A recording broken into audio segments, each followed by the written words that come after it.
I am an eternal optimist. So please, God, don't tell me that you're an eternal pessimist. I like to say I'm a realist. Oh, it's great. We're going to get along great. This is going to be great. This is Inside Wisconsin Sports with Trevor and Josh.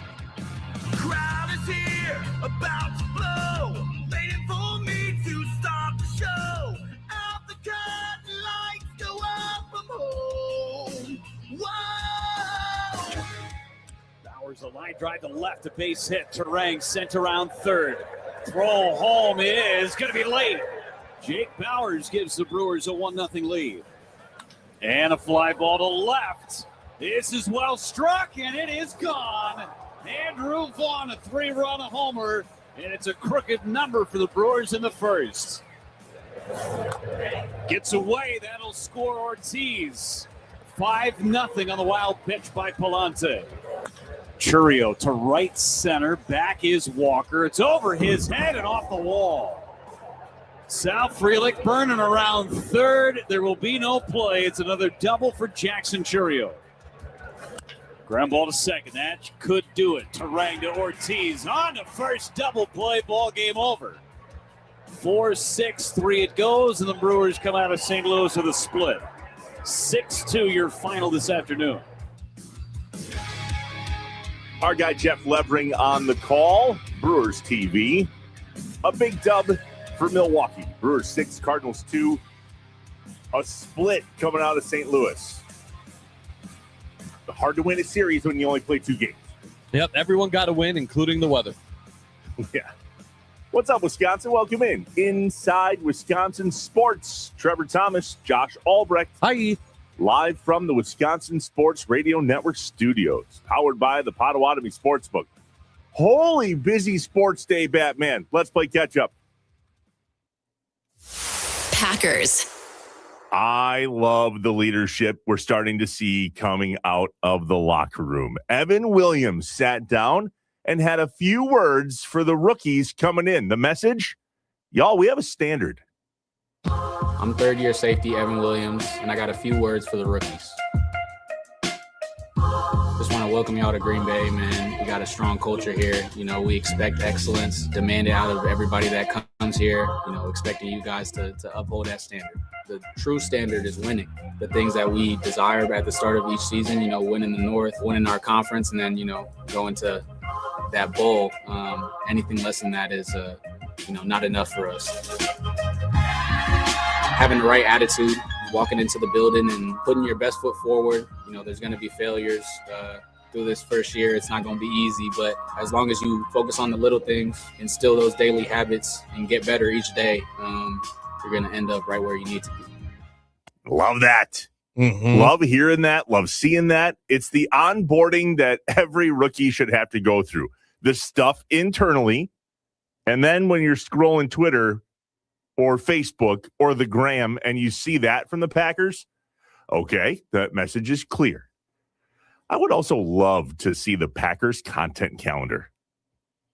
Ooh. It's full. Well, as it should be. But yeah, that would be interesting. There's a lot going on from a social media standpoint, in the videos and the posts and the articles. Spoff and Wes are busy dudes. And I guess Wes may or may not be in charge of all that now. Yep. Promotion. Impressive. Do you like to see that, Josh, the leadership coming from the locker room? And who, in your mind, are the leaders in the locker room?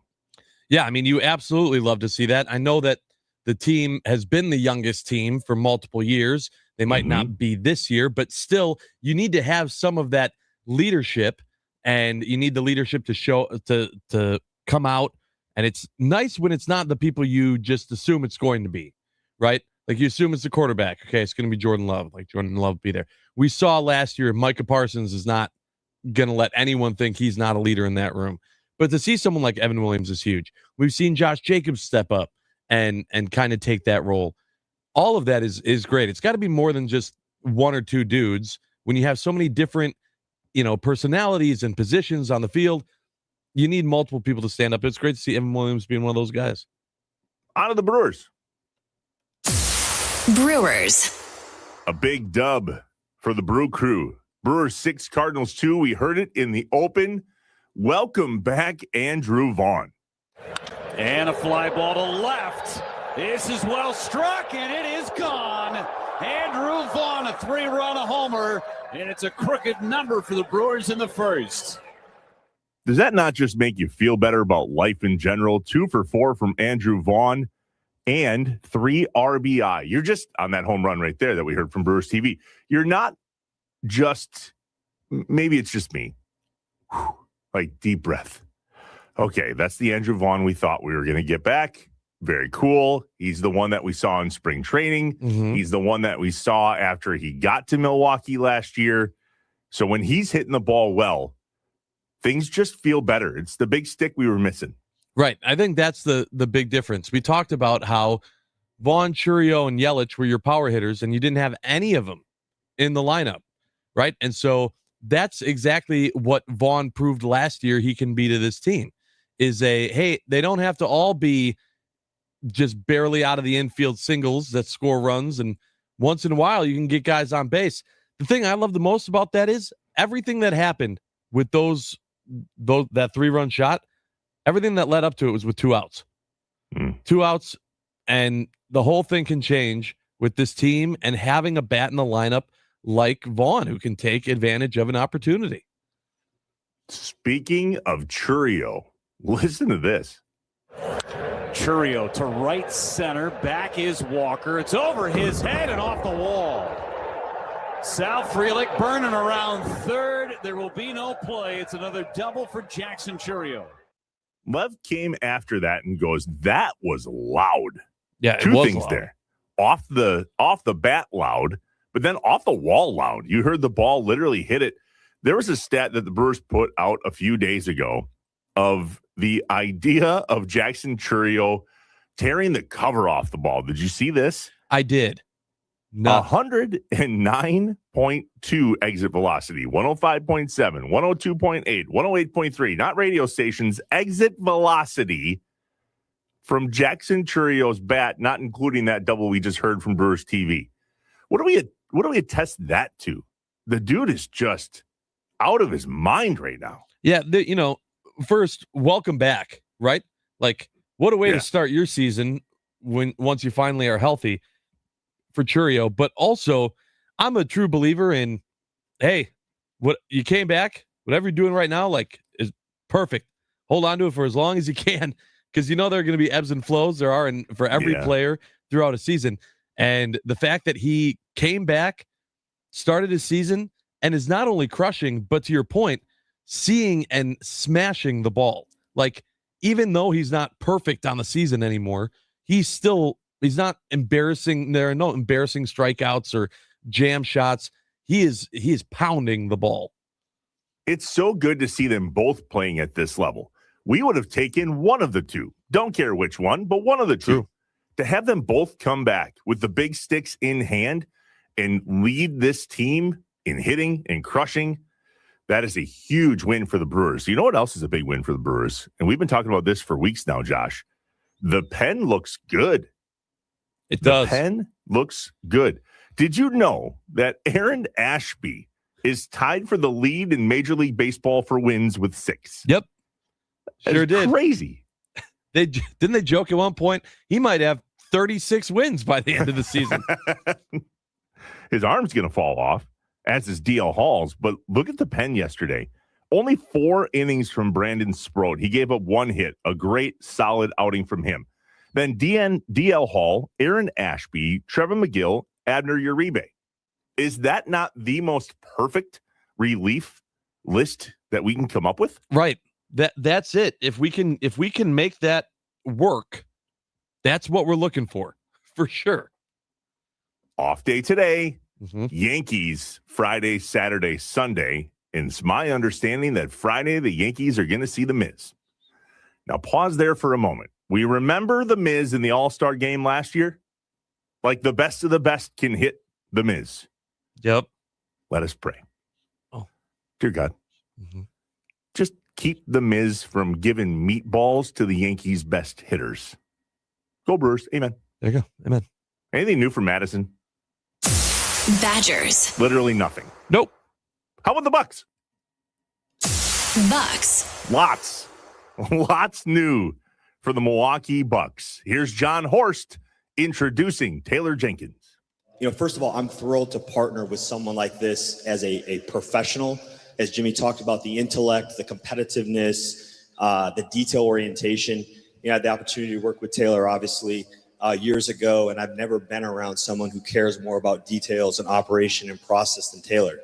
Put that together with curiosity, his intelligence, like the love for the game, how much he competes, and then the great person that he is. This is an incredible opportunity for me, selfishly, and for our organization to have a partnership that's really about building and going forward. With that, it's my honor, my joy, my excitement to introduce Taylor Jenkins as the head coach of the Milwaukee Bucks. Audio courtesy of the Milwaukee Bucks and the Milwaukee Journal-Sentinel. Both put out great videos yesterday with amazing audio, so thank you for that. It looks like Jenkins was the guy from the get-go. Horst said that they did their due diligence, but at the end of the day, they wanted Taylor Jenkins. No, I mean, that's the truth. I also think, though, that rumors, I hadn't heard anything specific, but they paid him, too. It was not something that just came out like, hey, we're going to try to convince this guy that Milwaukee's the place. We're going to convince his pocketbook as well. And it really made me go back to that whole idea of, well, I don't know, how many coaches are the Bucks going to pay? How many coaches? Remember that, God, the amount of times we had to hear that after they let Griffin go and they brought Doc in. And I don't want to hear that anymore. That it doesn't matter. The Bucks don't care. Why should I? They're just going to get the best guy they think for the job, and they're going to pay him whatever they need to. The good news is the checks are cashing. Right. No bouncing. Jimmy Haslam in person yesterday, which I thought was fascinating. We have questions about the Bucks. We have comments, maybe a concern or two, and lots more information to share. This is a pretty heavy Bucks day for all the right reasons for a change. The question, though, in the I Have Questions portion of the show, which is coming up next on Inside Wisconsin Sports. Did you hear what I heard? And did you see what I saw? There's some interesting things that came out of yesterday in regard to Giannis and Haslam and the ownership group and the setting. We'll answer those questions and yours coming up next. 414-677-1250, the Nicolay Law talk and text line. There were some players in attendance yesterday, 5 of them. So Taylor Jenkins, you're going to build it. Will they stay? He thanks the players that he saw. I'm beyond excited to dive in with this group and start building a championship caliber culture that will be defined by how we work and how we live together. I'm confident that we're going to build something special together. I also want to shout out our Bucks players who are here today. It means a lot to me. Bobby, Miles, AJ, Pete, Cormac, let's give them a round of applause. Well, okay, so there's 5 there. That was good. Nice to see. And since he was hired, keyword there, since he was hired, has he talked to other players, Giannis included? Yeah, great communication with Giannis. He's expressed tremendous excitement for me and my family. Obviously, even only being here for one season, he and I established a really good relationship and maintained that respect even from a distance. I mean, it's been amazing to be able to communicate with all these guys. Over the phone, now in person. As you'll learn more about me, relationships are the most important thing to me in my life. So yes, I've had conversation with Giannis, but it's been great. I've actually been able to touch base with the entire roster, start building that relationship to learn about each other, what's going to matter to us moving forward, how we're going to build this together, things that matter to me. I obviously want to get off on the right foot right out of the gate. And I know off-season stuff's ahead for us. Talking with all these guys, Giannis included, about the great programs that these guys are already working on, gearing up for a great season ahead next year. Your thoughts? Exactly what I thought he would say. Sure. That was exact when we talked about, do you expect him to come out and say anything? No, that was like exactly that. Yeah, of course I talked to Giannis. But I'm not going to give you anything specific. It's all very, hey, welcome. This is going to be a great situation. Happy for you. Yep. It's exactly what I expected him to say. There were some specifics that were shared yesterday. We're going to share that with you coming up, and I have questions. All right. Anything else? Anything else? Yeah, Josh? There was something else yesterday. In case you missed it, Ted Turner passed away yesterday at the age of 87. Ted Turner was, all over the place in the 90s, right? Like that was a big thing for me growing up as a wrestling fan with what he did with WCW. And then obviously with I mean, a bunch of things beyond that, but in sports with the Braves, it was, you watched Braves baseball, whether you wanted to or not, because it was on. And that's how, especially when the Brewers weren't nothing, nothing to want to watch, then you would watch Chipper Jones and those guys and start collecting their baseball cards. And it was all because he had an idea of putting them on national TV. Plenty of people giving their paying their respects to Ted Turner yesterday. Here's a little clip of Tony Schiavone, who was the play-by-play commentator for WCW, now with AEW, followed by the ESPN crew as well. Ladies and gentlemen, before we begin tonight's program, we want to take a moment to honor a man who changed professional wrestling forever, Ted Turner. The way we all watch sports in general can be traced in part to the influence of Ted Turner. He passed away today at the age of 87.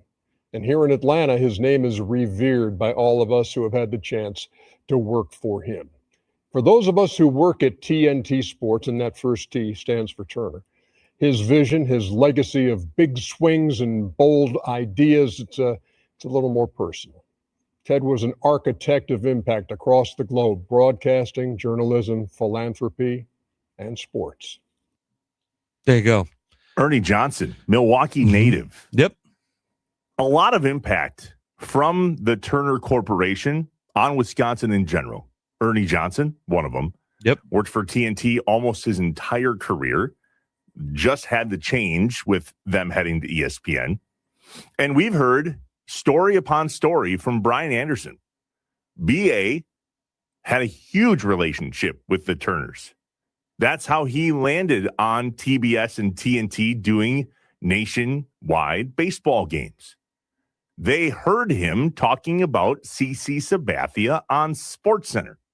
BA actually credits John Anderson and the crew at SportsCenter for helping him land that gig. It was the year CC Sabathia was here.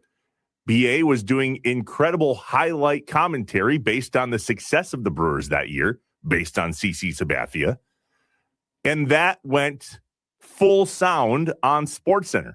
That's when the Turner Corporation heard BA, called the Brewers, asked if they could have a conversation. The rest is history.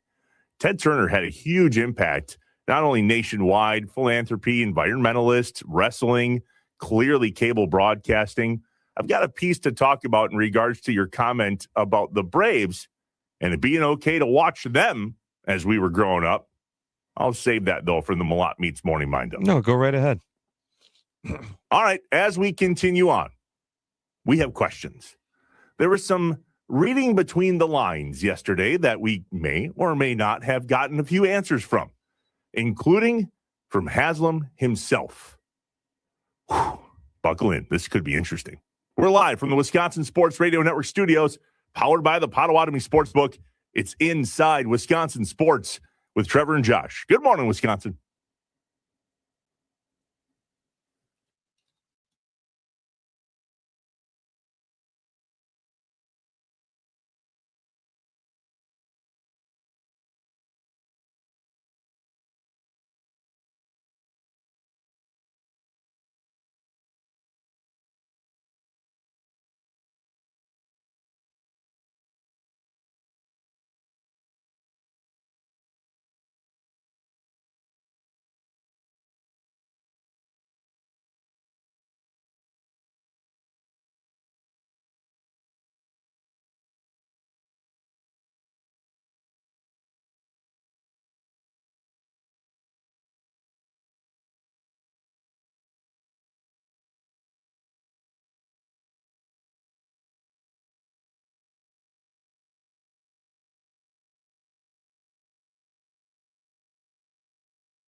When things just don't add up, Trevor and Josh ask the hard questions or just point out how messed up stuff is. I only have one question. Can you fly this plane and land it? Surely you can't be serious. Do you view this season as a failure? You asked me the same question last year. What's the most important question the Badgers have to answer Saturday? This is a great question. Oh my God, this is a great question. It's time for I Have Questions on Inside Wisconsin Sports with Trevor and Josh.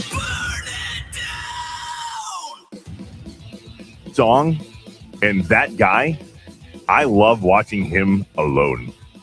Seth Rollins has no friends right now, and it's a beautiful thing. That's true. 414-677-1250, the Nicolay Law Talk and Text line in the I Have Questions portion of the show. Sometimes actions speak louder than words. Yesterday, the words were pretty loud. What was said, what wasn't said, who was in attendance, who wasn't in attendance. Jimmy Haslam spoke. We heard a lot from John Horst on the whole situation. They actually did speak quite a bit. There was a few things here that of note to share with you. The first being Haslam came out and said, per a conversation in question from Lori Nichols, on what Giannis's future looks like in the coming weeks, not years, not months, weeks. Communications are complicated at times because you have agents involved, you all the press involved, you have the player involved. We never had any problem communicating directly with Giannis at all, and always knew where he stood, and I think he always knew where we stood. We've had those kind of conversations since the season was over. And like I said, the draft's June 23rd and 24th, so sometime over the next 6 or 7 weeks, we'll decide whether Giannis is going to sign a max contract and stay with us, or he's going to play somewhere else. And John and Taylor, and along with Wes and myself, will make that call, and we understand the gravity of that call. What did you hear?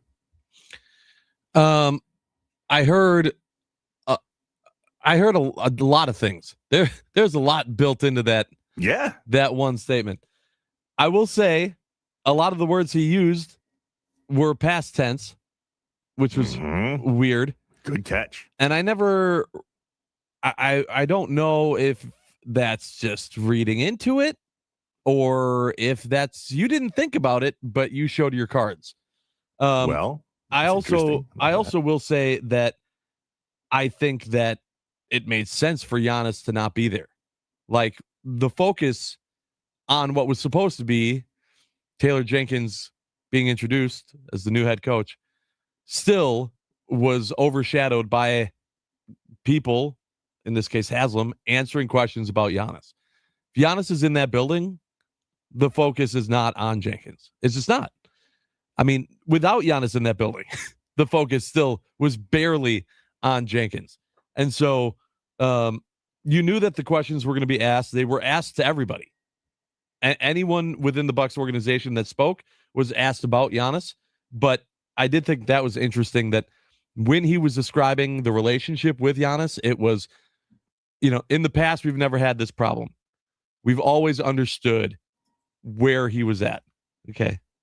What about now? What about present? No answer there. We're going to talk directly to Jim Ozarski from the Milwaukee Journal-Sentinel in the 8 o'clock hour. And if you read the article he put out yesterday, including quotes and comments from Giannis, those two were in past tense. Not we, they. Not us, them. Very interesting. And also in that soundbite there from Haslam, two things. Did you hear him laying out the timeline? Yep. Between now and the draft? And did you hear who's going to make the call? No, maybe I missed that. Did he not? What did he say? He said that it was going to be him, the ownership group, and John Horst making the call if Giannis signs the Supermax or plays somewhere else. They have taken the power to just sign the contract out of Giannis's hands. Now, clearly, it's up to Giannis whether he wants to sign it or not. But it sounded to me, based on what he said, that the organization was going to make the decision on Giannis's future, regardless if Giannis wants to sign the contract or not. I thought that was very fascinating. Well, but play that out. Like, how do you think that goes? If not just them saying, hey, Giannis, you going to sign this? And him saying, yep or nope. Well, based on what they said, play that clip again. Listen to that again. I thought it was just really interesting, his wording. Oh, sick. Communications are complicated at times because you have agents involved, you all the press involved, and you have the player involved. We never had any problem communicating directly with Giannis at all, and always knew where he stood, and I think he always knew where we stood. We've had those kind of conversations since the season was over. And like I said, the draft's June 23rd and 24th, so sometime over the next 6 or 7 weeks, we'll decide whether Giannis is going to sign a max contract and stay with us, or he's going to play somewhere else. And John and Taylor, along with Wes and myself, will make that call, and we understand the gravity of that call. John, Taylor, Wes, and myself will make that call, and we understand the gravity of that call. They're going to make the call. That doesn't mean Giannis doesn't have the ability to or not to sign. Sure. But I thought that was interesting because that goes, who said it? Was it Wes that said earlier in the year that either Giannis signs or we're going to trade him? Right. I don't know that if Giannis wants to sign, they're not going to trade him. That's kind of what I heard him say there. We'll make the call. I think the bigger takeaway was that they essentially showing their cards of saying, no, we're going to have this answer prior to the draft. Because it's not required. It's not required that they have that decision made. Giannis can't technically sign it until way after the draft.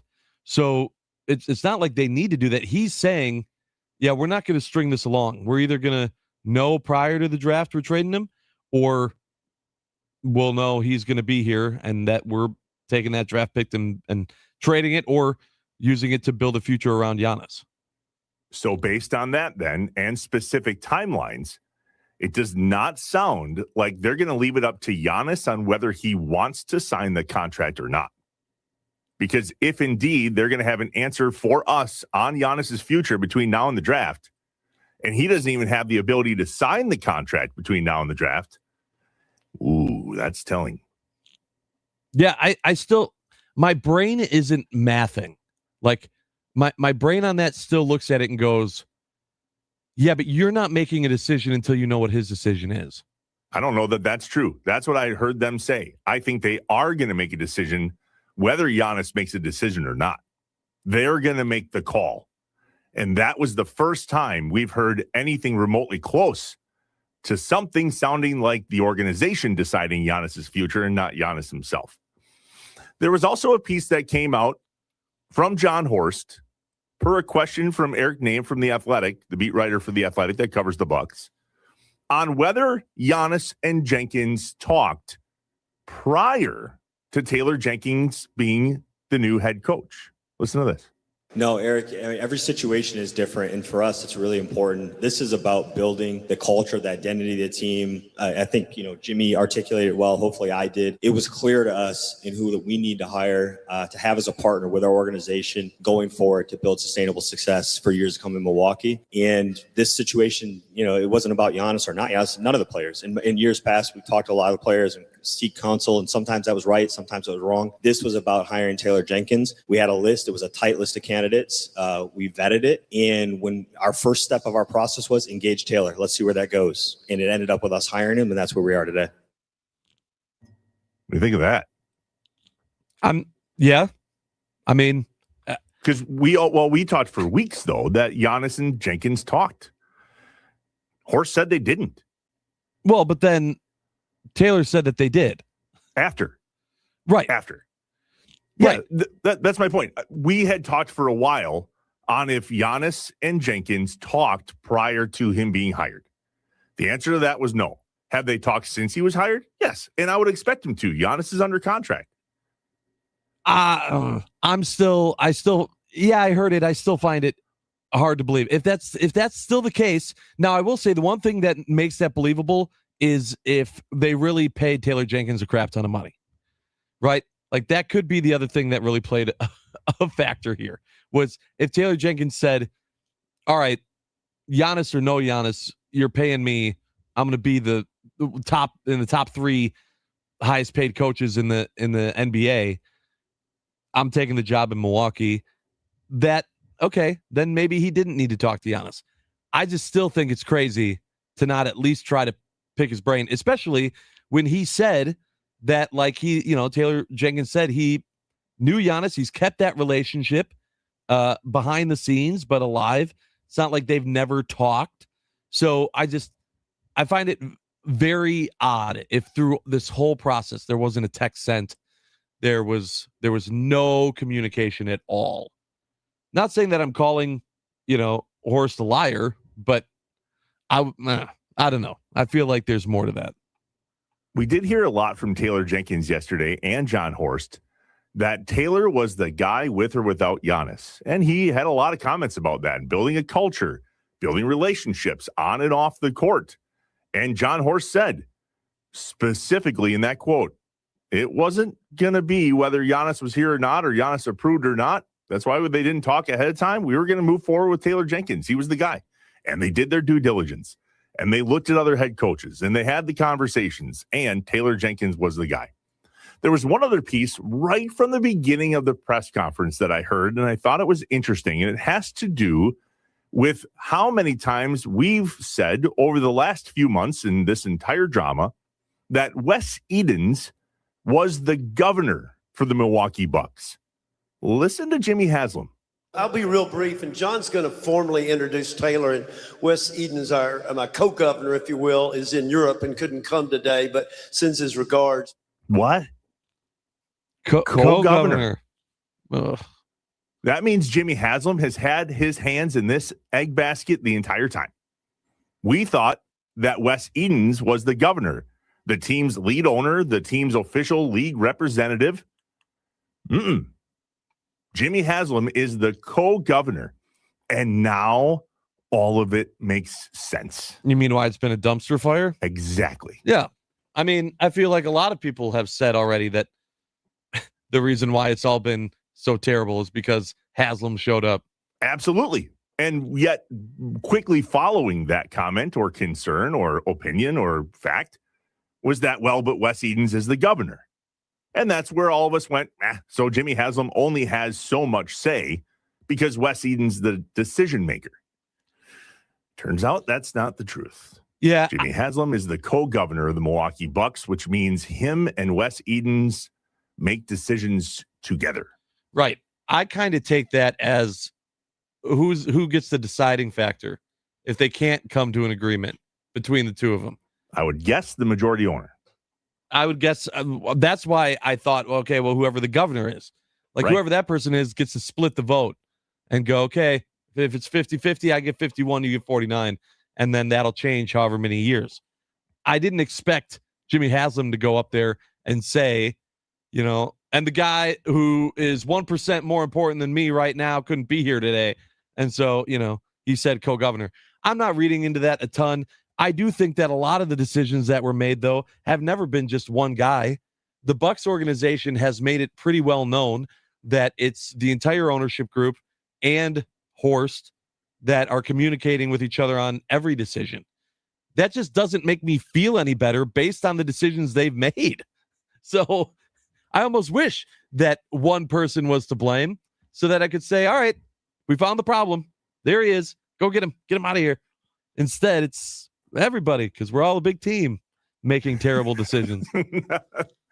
Yeah, well, Jimmy Haslam being a little bit more involved in those decisions than we were originally led to believe certainly makes us think that that's where the problem started. He had the hiccups yesterday. Did you notice that? I did not. Literally the hiccups all press conference long. I thought just fascinating. Hard to edit audio, by the way, when you got the hiccups. But get him some water. He had a big bottle in front of him. Anyway, interesting stuff. Interesting stuff from the Taylor Jenkins presser yesterday. I had zero expectations, Josh. None. Yeah. I just wanted to watch it and listen and learn. He loves Milwaukee. Taylor Jenkins wants Milwaukee to be home. His wife, his kids, this is home. They love it here. I love the hire. Yeah, I think, again, I like the hire, and I thought that the press conference was exactly what I thought it'd be. The Haslam part of it was what I didn't see coming. We were never told that Haslam was going to be there. We were never told that Haslam was going to speak. We were never told that Haslam was going to announce that they had made a decision about a timeline, an end date, a deadline of the decision that Giannis had to make. If they are letting Giannis make that decision, he made it clear, yeah, but we're not going to let him wait until the start of the season. That decision will be made way before then. Those were the nuggets that came out of yesterday that no one really expected. Yeah. All right. The most electrifying sound of the day is next. It's Inside Wisconsin Sports with Trevor and Josh, live from the Wisconsin Sports Radio Network studios, powered by the Potawatomi Sportsbook. Stay here.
It's time for The most electrifying. Sound of the Day The most electrifying. on Inside Wisconsin Sports with Trevor and Josh. Brought to you by Best Electric. Learn more at bestelect.com. Don't stress. Connect with the best. And a fly ball to left. This is well struck, and it is gone. Andrew Vaughn, a 3-run homer, and it's a crooked number for the Brewers in the first. Andrew Vaughn's 3-run shot, call courtesy of Jeff Levering and Brewers TV, is the most electrifying sound of the day, brought to you by our friends at Best Electric. Remember, no job is too big or too small for Best Electric. Don't stress. Connect with the best. Call them today or visit bestelect.com. Trevor, I think it's important to point out, too, that those two guys that came up, right, that came back from injury, both making huge impact in 2 games, right? Like almost, I would call, immediate impact on this team. Vaughn's impact is interesting, though. If you just back out of it for a second, he's only played in 3 games for the Brewers, 2 there in St. Louis, and he did play opening day before they realized he needed to go have surgery on his hand. He's 3 for 12. 1 home run, we just heard it, 4 RBI on 12 appearances in terms of ABs. He's batting .250. Yet, that is majorly impactful. And I find that fascinating because we can sit and look and analyze all the rest of the guys in the lineup and go, God, .250? Come on. It's not what, it's how. Mm-hmm. 3 for 12. And yet we're over here going, welcome back. We've missed you. We love you. Hi, how are you? Good to see you. Yeah, it's the clutch gene, right? That's what we talk about. But that's also where Vaughn came through. That's where a lot of power hitters come through in today's day and age of baseball. It's strikeout, strikeout, home run when you need it the most, strikeout, ground out, strikeout. And you go, yeah, but he won us that game. You remember that one swing? And that's the thing. That's what this team was missing. It's not that they were consistently not getting on base. It's that they weren't winning games. They weren't scoring enough runs. The Brewers put themselves in a fantastic position to win that game in the first inning yesterday. I mean, 1 swing of the bat from Vaughn, and now it's 4-0. Boom. Now, immediately, the Cardinals are playing catch-up. It's exactly what you want. A crooked number, Jeff Levering says on Brewers TV in the first. And that was the difference. That was the difference in the game. The games for the Brewers continue this weekend. Off today, but home now for at least the next 6. 3 against the Yankees this weekend, 3 against the Padres. Keying on those 2 series because those are 2 teams that, along with the Dodgers and some others in the league, always seem to be at the top of the hatred list in regard to how much money they can spend on their roster versus how much the Brewers can spend on theirs. So the Malott Meats Morning Mind Dump, amongst the things that you need to get off your chest and out of your head to start this Thursday in your world here in Wisconsin, statewide on the Wisconsin Sports Radio Network. Do we hate the Yankees? Should we hate the Padres? What other teams do we hate? Clearly the Dodgers, but why? Right. The why is the big factor in all this. Why do we hate certain teams? 414-677-1250, the Nicolay Law talk and text line. They're following the rules, at least we think they are. The players are making the decisions that are in the best interest of them and their families. They're not doing anything wrong. And yet we sit here as Brewers fans and go, cheaters, you suck. What, isn't that nice? And do we hate the Yankees because of that? And Josh made a good point when we were talking about this. Do we hate the Yankees as much as we hate the Dodgers? Or is it because the Dodgers have been the thorn in our side for years now, and we always point back to the money? Yep. I personally, I'll tell you, I think that the Dodgers are way more hated than the Yankees. But do people hate the Yankees? That's what I want to know. Do they? Is the idea of hating the Yankees still the same as it was years and years ago? Is that faded? And also, if it's faded, why? What's changed? It's just so fascinating when it comes to a team that the Brewers don't see all that often. 414-677-1250, the Nicolay Law talk and text line. The 920 chimes in about the Bowers Vaughn piece and says Bowers has had much, if not more, impact being an everyday starter than Vaughn does. Is that Tommy? Yeah, right. You would have thought maybe it was. Yeah, Bowers has also played a few more games this season than than Vaughn has. Not to mention the fact that Bowers has absolutely gone through his roller coaster ebbs and flows to start the season. He's been super cold at times, and then also had some clutch ABs. So I'm not gonna compare the two, but having Vaughn come back and immediately make an impact, that's a big deal. Back to the Bucks conversation from earlier. The 608 says, if the Bucks trade Giannis and it's their decision and not his, they should just move to Seattle right now. I mean, I will tell you this. I don't necessarily disagree depending on what they get back for him. But it seems like every day that goes by, that whatever that's going to be, whatever that offer is, gets less and less enticing. And so that's another reason why I'm like, if it's really the Bucks' decision, there better be something out there that the rest of us aren't seeing. Because otherwise, don't be the team that traded him for nothing. 414-677-1250, the Nicolay Law talk and text line. Do we hate the Yankees? They're coming to town Friday, Saturday, Sunday. Hopefully the Boo Birds are out. We're live from the Wisconsin Sports Radio Network studios, powered by the Potawatomi Sportsbook. It's Inside Wisconsin Sports with Trevor and Josh. The Malott Meats Morning Mind Dump is next. Stay here.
I am an eternal optimist. So please, God, don't tell me that you're an eternal pessimist. I like to say I'm a realist. Oh, it's great. We're going to get along great. This is going to be great. This is Inside Wisconsin Sports with Trevor and Josh. Crowd is here, about to blow, waiting for me to start the show. Out the curtain, lights go up, I'm home. Whoa! Bowers a line drive to left, a base hit. Terang sent around third. Throw home is going to be late. Jake Bowers gives the Brewers a 1-0 lead. And a fly ball to left. This is well struck, and it is gone.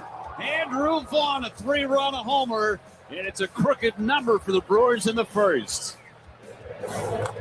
Gets away, that'll score Ortiz. 5-0 on the wild pitch by Palante. Churio to right center, back is Walker. It's over his head and off the wall.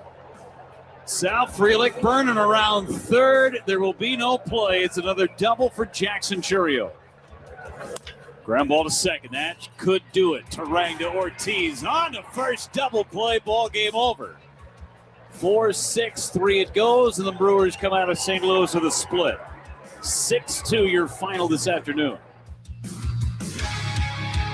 Jeff Levering, Brewers TV, 6-2, and a series split in St. Louis. Homeward bound for the Milwaukee Brewers off today, and then the Yankees this weekend, Friday, Saturday, Sunday. What's up, Wisconsin? Inside Wisconsin Sports on your radio. Trevor Thomas, Josh Albrecht. Hi. Live from the Wisconsin Sports Radio Network studios, powered by the Potawatomi Sportsbook. Churio was 6 for 10. 3 doubles in the 2-game series there in St. Louis. Hell of a return for him. Welcome back, Jack. Yep, we love that. Are we worried about Abner Uribe? No. Are you? Well, I don't know. Should we be? Like that run he gave up in the 9th was unnecessary. Sure. But this was kind of what I was talking to when we were talking to Tim Allen earlier in the week about, are we being too hard on the on the bullpen just because all the games are tight? They're close games. They're 1-run games one way or another. The run he gave up yesterday, I mean, they were up 4 runs. So it was like, okay, we got the win.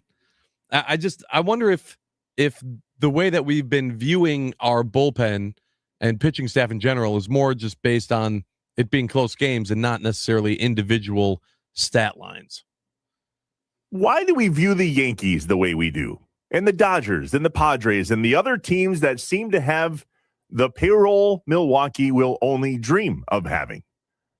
It's the Malott Meets Morning Mind Up. Here we go. I hear voices in my head. They counsel me. They understand. They talk to me. The coffee is kicked in. We're awake and ready to roll. Let's get some things off our chest and out of our heads.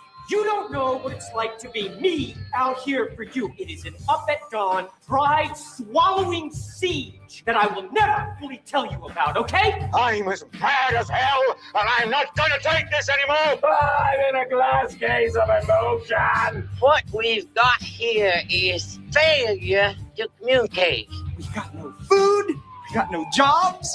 Our pets' heads are falling off. It's time for the Morning Mind Dump, presented by Malott Meats. High-quality meats at a fair price, safely delivered to your front door. To learn more, visit WisconsinMeatMarket.com. Experience the power of the family meal with Malott Meats on Inside Wisconsin Sports with Trevor and Josh. What does your family meal look like this weekend for mom? Well, WisconsinMeatMarket.com is a great option. They literally believe in the power of that family meal. So go there, WisconsinMeatMarket.com. 10% off of tenderloins between now and Mother's Day.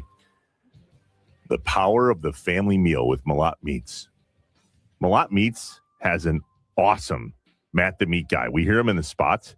Mm-hmm. He goes on social media and shows us how to cook the meats they serve. Are you a good steak cooker? I mean, not as good as other people. I'm not bad. Do you trust yourself? Yes. What's your ideal temp? See, no. I go time. I go time. Like 2 minutes each side, boop, boop. And that's it. Yep. Perfect. Malat Meats on Instagram. Matt the Meat Guy shows us how to cook meats every single Monday. All right, so the Yankees cook. The Dodgers cook. The Malat Meats Morning Mind Dump. A safe place to get all the things off your chest and out of your head where you just can't carry it with you on this Thursday. Why do we hate the Yankees? Should we hate the Yankees? Do we hate the Yankees? We definitely hate the Dodgers. For obvious reasons. If you look at the payroll discrepancy in Major League Baseball, that's typically where this starts. This year, the 2026 MLB payrolls, the Dodgers are first at $413.5 million. The Mets are second, $374.9. The Yankees are third, $337.1. Phillies, Blue Jays, blah, blah, blah, blah, blah. 22nd are the Milwaukee Brewers at $131.4 million. But let's compare that to the 1990s, which is when my hatred for the Yankees really started to ripen. Yep. And I'm not sure why. But let's look at this. The Diamondbacks, these are the average annual payrolls in the 1990s for the Major League Baseball franchises that were then. The Diamondbacks were first at $50.5 million. Then the Yankees, Braves, Orioles, and then the Dodgers. The Brewers were really far down that list in the 90s, 27th at 26.2. And so that's where all of our minds go all the time, always, is right to the money. We hate the Dodgers because they have all the money and they beat the Milwaukee Brewers. We hate the Yankees because they have all the money and they steal all the good players, i.e. CC Sabathia, because we didn't have the money to pay him. We hate who else? The Cubs. So for pretty obvious reasons, but right. Is it obvious? I think that there's a few things at play here. All right. The teams that do something to your team, you'll hate. Mm-hmm. That's why we hate the Dodgers. It's not just that they spend money. It's that they spend money and then also beat the Brewers. Last two, I guess only two NLCSs was, no, that's not true. We had the Cardinals. But so the last two were stopped by the Dodgers. Mm-hmm. Then you go to the Cubs, right? You said we hate the Cubs. Well, we hate the Cubs because they're a rival, right? Then there's the hatred of a rival. Doesn't mean that they're a good team or that they've been a good team or that they've won a bunch, but they talk crap about you. You talk crap about them. There's the rivalry. That's why you hate them. Mm-hmm. Then there's teams like the Yankees. The Yankees have not stood in the Brewers' way all that often. I mean, they did maybe in the AL years and years and years ago. But in the last 25, 30 years, the Yankees have not been a problem for the Brewers at all. So the hatred for the Yankees, you said it ripened for you in the 90s, and you didn't know why. Yeah, it was the Steinbrenner era of the Yankees. You totally know why. They did because they won. It's no different than the Patriots. People hated the Patriots because they kept winning. And no one, when it's not your team, no one wants to keep seeing the same team winning over and over and over again. And in this case, it was the Yankees kept doing it. They'd done it a million times before. We knew that they had the money to do it, and you thought they're the Goliaths. And so we're always going to cheer for David. That was the hatred there. My question is, the Yankees haven't won a World Series in how long? Do you still hate them because of something that happened 30 years ago? Do we still hold that against them and go, oh, yeah, screw the Yankees? If anything, they're spending a bunch of money and not winning. They're what we wish the Dodgers would do. It's very, very interesting to think about the hatred. I'm with you. I also hate the Yankees. I think I hate the Yankees because I'm jealous, because my team is a small market team, and because I can't let it go that the big market team dominated so much of my childhood.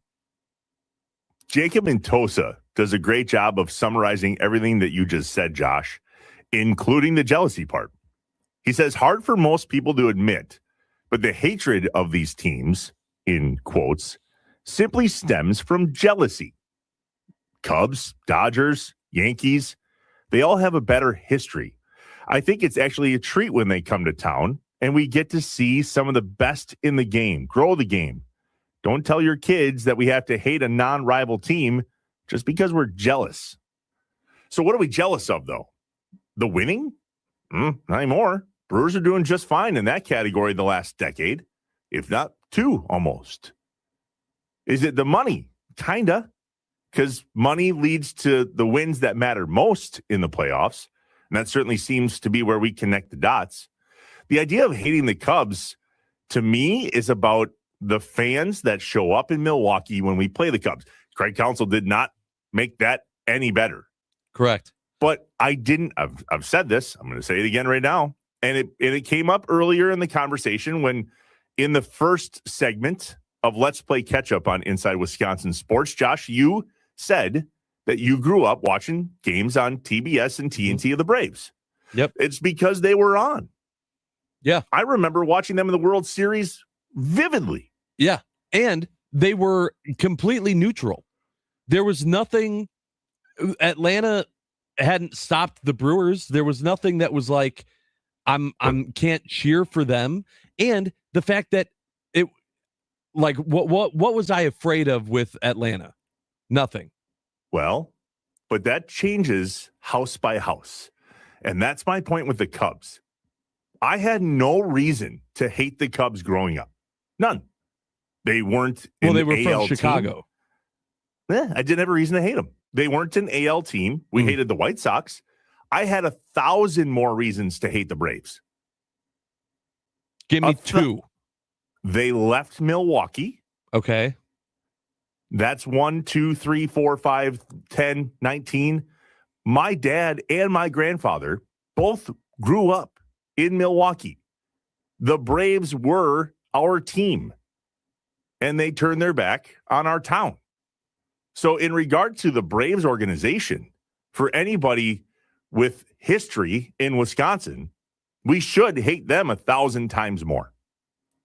The Cubs were on WGN just like the Braves were on TBS, if you had cable, which we did. That's how GN showed up in our house. And so growing up watching Cubs games was just as regular as it was watching Braves games. Yet for my house, we hated the Braves way more because that was the team that we were supposed to be cheering for in Milwaukee, and they left. That's when so many Brewers fans or then Braves fans turned their back on Milwaukee and became Cubs fans. Why? Because they weren't in any type of scenario where they were going to affect our lives. They were the next closest team on the north side of Chicago. And a lot of people that are Cubs fans today that live here in Wisconsin were Cubs fans because the Braves left. And their dad or their grandpa said, well, I guess where are we going to go now? I guess we're going to go to the next closest team, and that's the Cubs. Well, then the Brewers came back. And a lot of the fans that were fans of the Braves stayed fans of the Cubs. And then their kids stayed fans of the Cubs because that's kind of how families work. A lot of times you're a fan of a sports team based on who your family is. And then the Brewers moved to the NL. And that's when the Cubs really became a rival because it was no longer the White Sox. It was the Cubs. And that's when these worlds collided of Wisconsin baseball fans who were Braves fans, became Cubs fans. They had kids. They're Cubs fans. Back come the Brewers. Now they're in the NL. And poofty smoke. Here's where we are. So the hatred for the Cubs has to do with rivalry and then Counsell and all those things. But the Yankees, the Dodgers, the other teams that are the highest in the payroll that don't really have any type of history, frankly, with the Brewers outside of the Dodgers in the playoffs, the last two NLCSs, that hatred all comes from, to your point, Josh, winning and money. Yeah, I guess maybe age has a big part to do with it then, because I just always grew up, right? Like my dad instilled it to me from the day I was born to hate any team from Minnesota or Chicago. Like that was just it. It didn't matter if we played them a lot or not. If they were, especially Chicago, if it was a Chicago team, my dad did not like that I was a Michael Jordan fan because he hated the Bulls. It was, if you are a sports fan of a Wisconsin sports team, don't give the fibs. Don't give them, and I mean, it went so much deeper than just that. And so it was that was just the way I grew up. So it's always been that way for me. And that's why the Braves didn't matter, because I was worried about the Chicago teams. Also, like I said, the Brewers weren't competing for anything during that time. They were trash.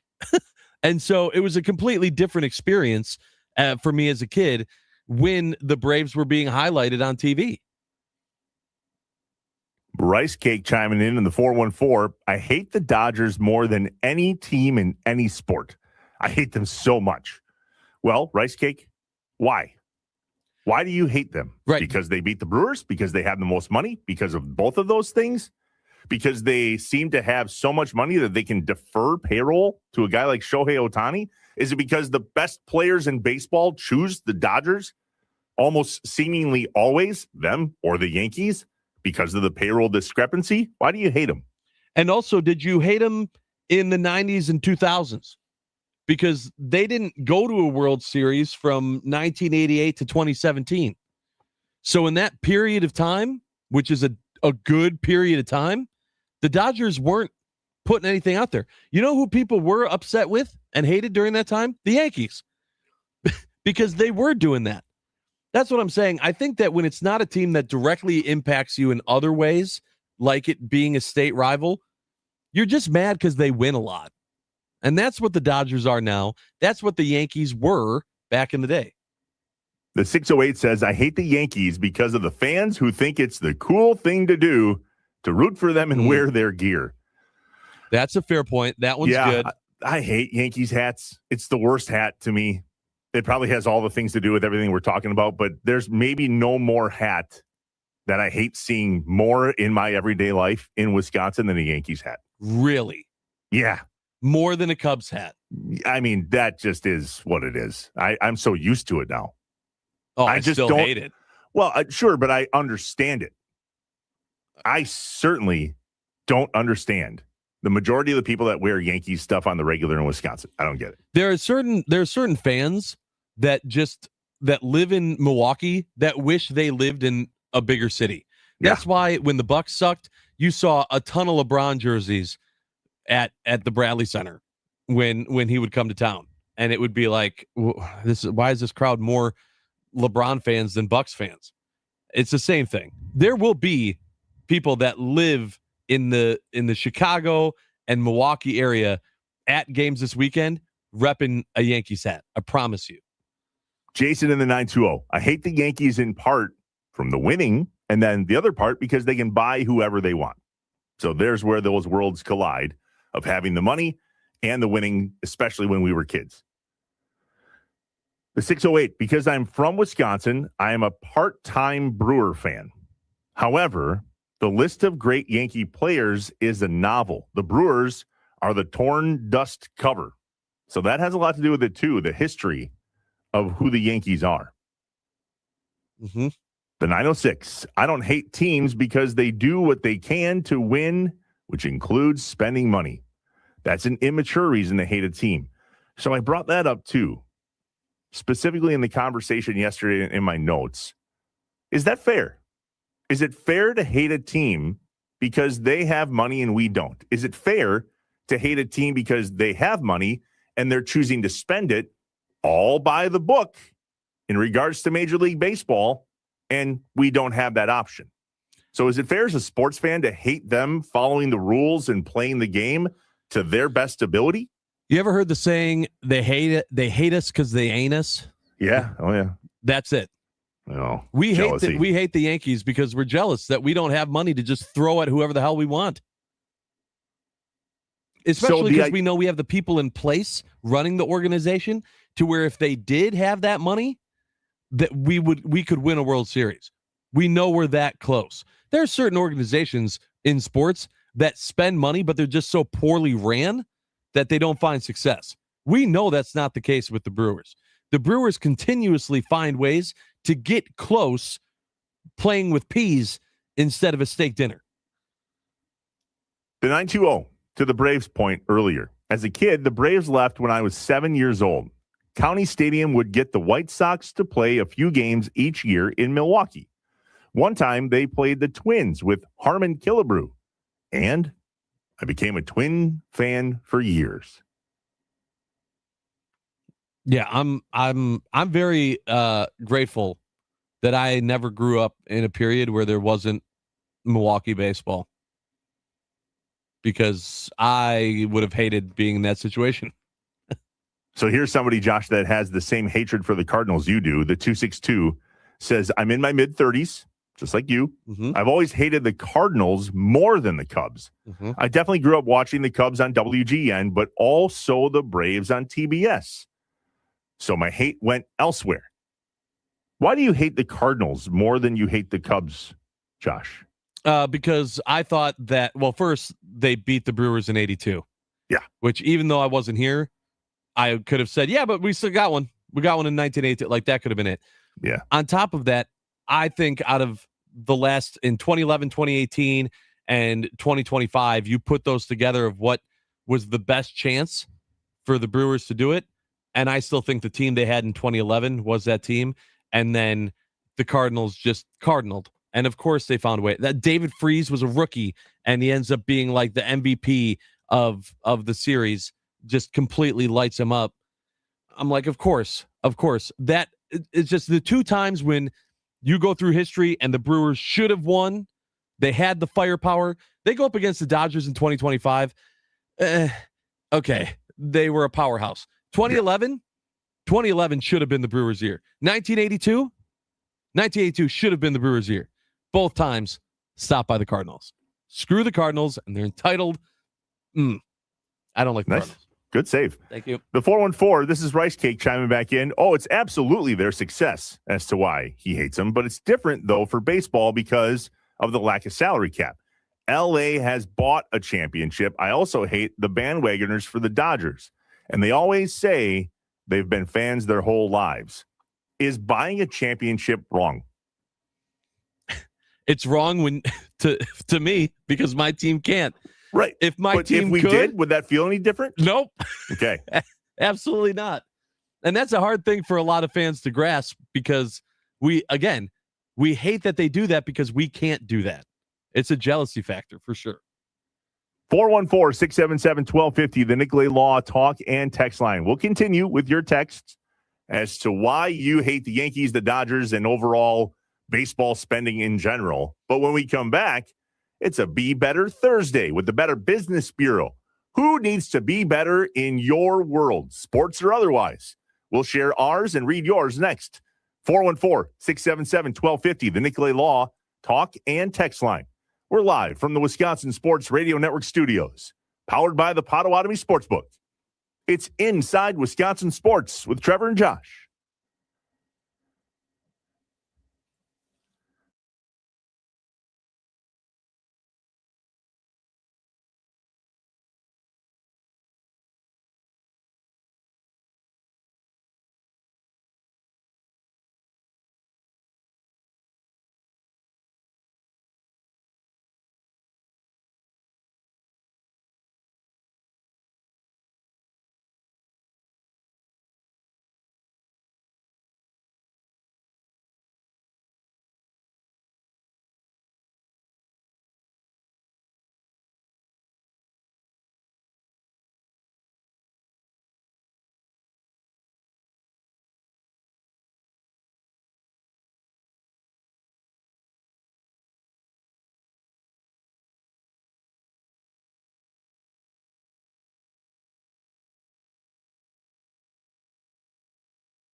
It's time to answer the question, who needs to be better? Is it a team? I need to be better for our team. A coach? I got to be better as a coach. A player? I got to be better. We got to be better. Just facts. Let us know who you think has to be better. Brought to you by the Better Business Bureau. Show people your business is better. Get BBB accredited with the Better Business Bureau at bbb.org. That's right. It's time to answer the question, who needs to be better? Brought to you by the Better Business Bureau. 90% of consumers recognize and trust the BBB accreditation seal and logo. If you want to showcase your business as a better business, get BBB accredited. Learn more at bbb.org. All right, Trev, to get things started, any Brewer who is on this team because of their defense needs to be better. The idea of Ortiz, Hamilton, any of these guys that are on there, well, yeah, but their defense is incredible, right? Like you have them, you're not going to send them down even if their bat sucks because of their defense. Then your defense better be perfect. Ortiz got an error on a ground ball yesterday, and I almost lost my mind. You are on this team for one reason. That is the only thing that you have going for you right now, is that you are an unstoppable force at shortstop. And then you get an error, you can't do that. You literally have nothing else to hold on to with your production for this team. Be better. Hamilton had an error the other day, and we went, oh, this is why we have Joey Ortiz there. A few moments later. Oh, I was so mad.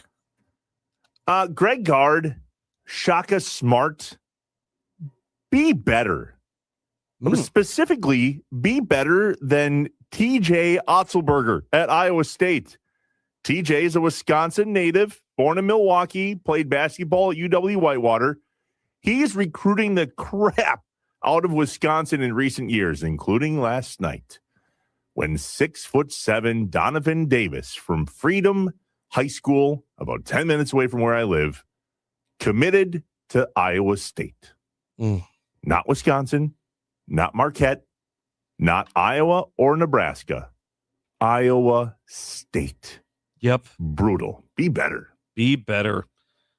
Jimmy Haslam needs to be better. Okay?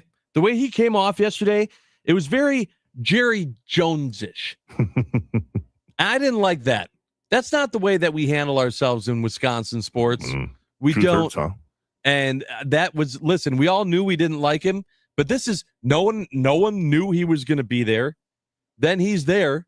Okay, this is a good time to make a good impression with the Bucks faithful. And he comes off that way. No, that doesn't fly. Go back to the shadows if you're going to still be an owner of this team. Be better. I'll stand on your shoulders on that one. The reason I had Jimmy Haslam to be better was really a question mark. So we want Jimmy Haslam to talk. That's all we've been saying about the Bucks for months now is, will somebody tell us what's going on? Maybe Jimmy Haslam, maybe Wes Edens, maybe just somebody. Please tell us. So we want you to talk, but maybe not in hieroglyphics like you did yesterday, although he gave us some pretty big specifics. We don't have the emotional stability with the Milwaukee Bucks right now. And we don't know what be better means with this, but maybe try something different. But at the end of the day, just be better with choosing your words. If you have news, tell us. Great. If you don't, shushy. Yeah. And the attitude doesn't help. Hey, the Brewers and these sneakers, the Brewers need to be better. A lot of people up in arms about the city-state Connect jerseys and not sure if they like them, love them, hate them. Everyone has come out in support of these shoes. I have not seen anyone saying those shoes suck. Everyone, huge fan of these shoes. And what do the Brewers do? They go, great.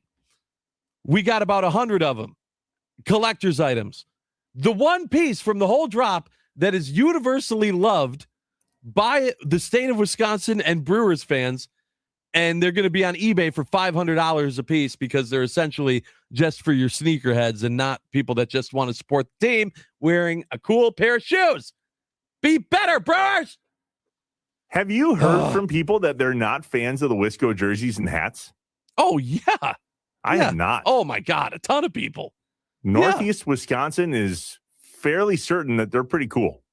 Oh, probably because we're not in Milwaukee, and we love that it's a nod to the state. I've seen a bunch of people that don't like Wisco. I've seen a bunch of people that don't like the color scheme of the jersey with the blue and the mango. It's been tons. How much of that though has to do with winning or lack thereof in those jerseys? That doesn't help. That certainly didn't help. Maybe the shoes changed that. Either way, be better. It came out yesterday that Giannis was in Appleton, not yesterday, although many assumed he was in Appleton yesterday. He was in Appleton on May 3rd.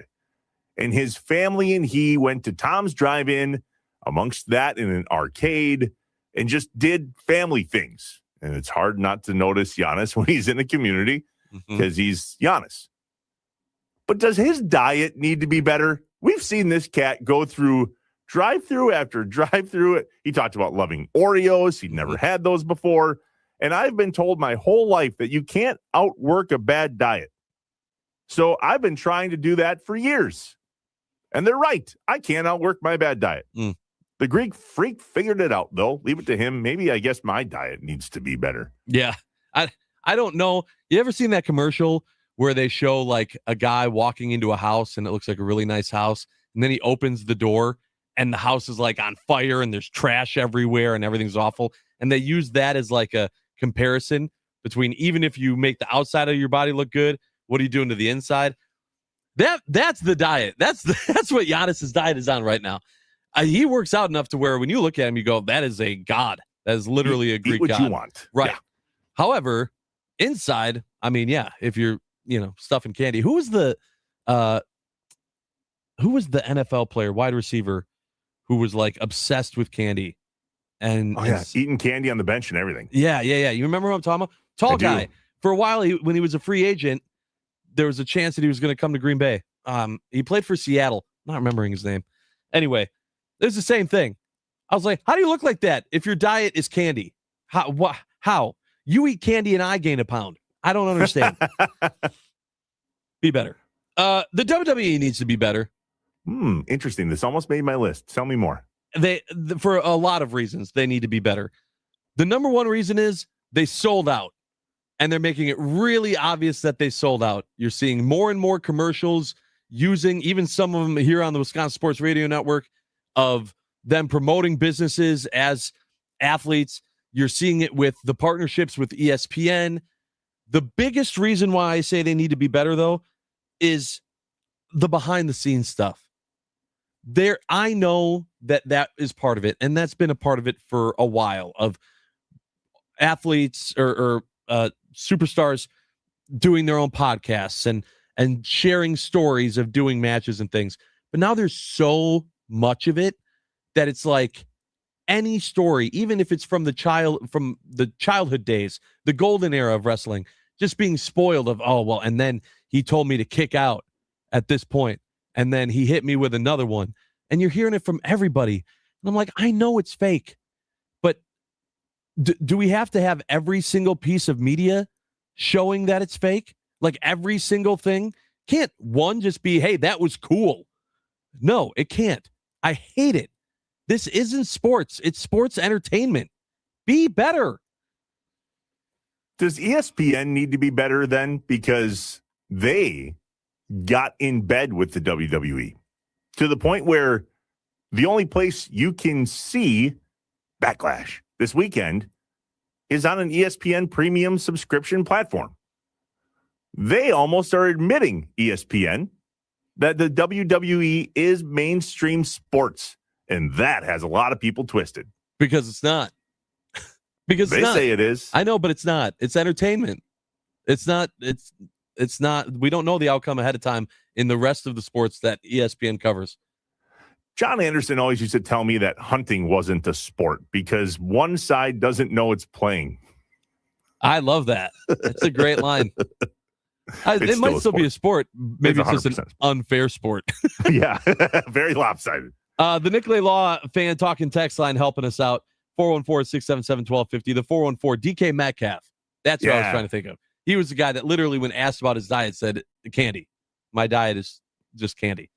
Andy Brookfield also pointing out, when you were talking about eating on the sidelines, that was Marshawn Lynch eating Skittles on the bench. Doug Gottlieb needs to be better.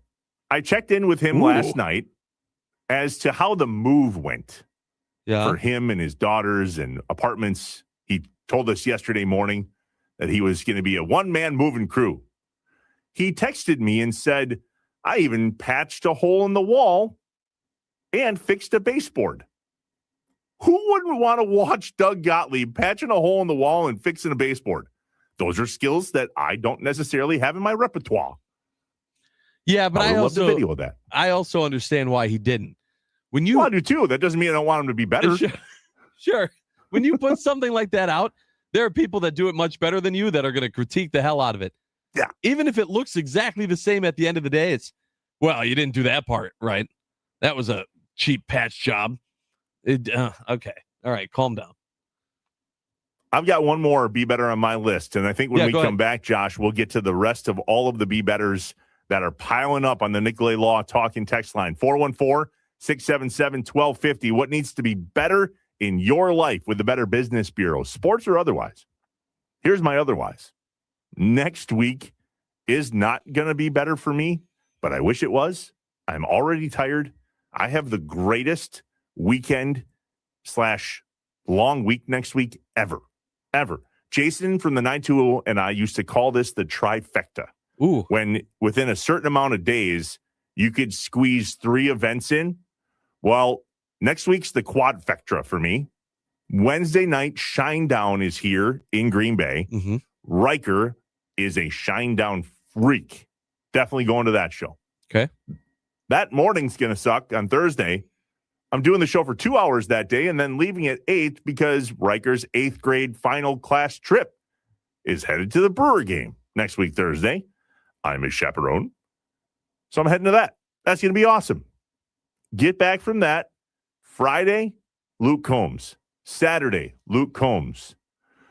Woof. Excited, but my sleep routine needs to be better in order to prep my body for that, because that's going to be awesome. And yes, I am absolutely taking that next Monday off. Get at me. That's what vacation's for. I just love that it's always Mondays too. Yeah, I'm not dumb. How do you use your vacation? And do people sit and give you S for that? Doubtful. But because I'm on the radio and on YouTube and on Twitter, now the opinions are aplenty how I take my family vacation. Mm-hmm. Mm-hmm. How dare you do it that way? Awful. You must be an alcoholic then, not to be able to come to work on a Monday. Or I like sleep, maybe. 414-677-1250, the Nicolay Law talking text line on a Be Better Thursday with the Wisconsin Better Business Bureau, live from the Wisconsin Sports Radio Network studios, powered by the Potawatomi Sportsbook. It's Inside Wisconsin Sports with Trevor and Josh.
Hey, did you know that any youth sports player can score a free small classic Frosty anytime they visit Wendy's in their sports uniform?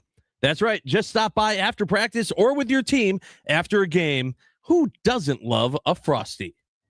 Inside Wisconsin Sports with Trevor and Josh on a Be Better Thursday with the Better Business Bureau, listing off all the things that need to be better in Wisconsin sports, sporting life, or just life in general. We head to the Nicolay Law Talk and Text line, 414-677-1250. A lot of very observant people, Josh, who very much recognize opportunities for others to be better. We start with the 608, and you mentioned it earlier. Pat Murphy needs to be better. How is Joey Ortiz still in the lineup? Yep. I mean, the thing is that is on Pat Murphy, though, right? Well, the 920 follows that up with Be Better Brewers front office. Send Ortiz down. Things got to be better. So I think it's definitely on Pat to put him in the lineup and play him, but it's on the front office to send him down. Yeah. Can he be sent down, or does he need to be DFA'd? That's a good question, too. I don't know. I don't know. That is a good question. If he was DFA'd, would somebody pick him up? Oh, for his defense. Are you kidding me? He's worth it just for his defense. Yeah, that's what we just said. The 414 says Rami needs to be better. Every time he laughs, it's like Krusty the Clown. All right. Now, I got to say something here. People that go after other people's laughs, not everyone, there's not a generic laugh. Okay. I will say everything is funny to Rami. Rami finds everything funny. Things that I feel like maybe he shouldn't. Either way, the 414 says he needs to be better. Burn the new City Connect jerseys to the ground. The Crew has not won a game while wearing them. I've never heard of Wisco or Scotty. Well, I have. It's popular, actually. Is Scotty popular in Lake Winneconne? This is Lacrosse chiming in. Mm-hmm. Shinedown puts on an excellent show. I saw them at the Fiserv last fall. Bricky from Wrightstown. Yeah. Can't wait to see them next week. I love the 920. Don't tell me how to vacation.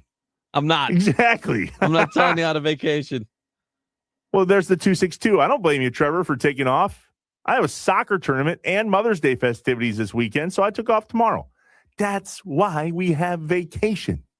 All right. Now, you got to defend yourself against your boy Jason in the 920 here. Yeah, this isn't helpful. Who says, hey, Trevor, you need to be better. You talk about the trifecta, and then you don't invite me to 3/4 of the quad. Also, I told you I hated the Brewers jerseys. Yeah, he did, but he lives in Southeast Wisconsin. I'm specifically talking about people up here. I have not heard anybody in my life here that has come out and said they're awful, I hate them, awful, hate them, don't want to everything off them. Okay, that's one. Two, my boy, it's an open invite to our home. You get a room and everything.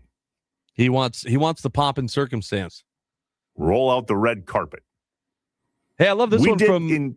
Sorry, go ahead. I was going to say, we did invent the trifecta together, but we're also grown-ass adults now and have lives and work, and he's got a dog. I think he's got a dog. Do you get a new dog? Yeah. Crick. He had a dog. Dog ate rocks. Dog died. New That's dog. a shame. Crick. It's not Creek. It's Crick. I want to get this one in here quick. The 608 says the Cincinnati Reds bullpen needs to be better. 3 straight walk-offs to the hated Cubs. Ouchie. Yeah, that has sucked to watch. Come on, Reds, be better now than be worse later. The Cubs are on a bit of a... Yeah, hate them. What sports team in Wisconsin gives you the most grief or fatigue when their season ends? That's next on Inside Wisconsin Sports with Trevor and Josh, live from the Wisconsin Sports Radio Network studios, powered by the Potawatomi Sportsbook. What hurts the worst when our team is done for the year?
It's time for your fan weather forecast brought to you by Havish, and Rotier.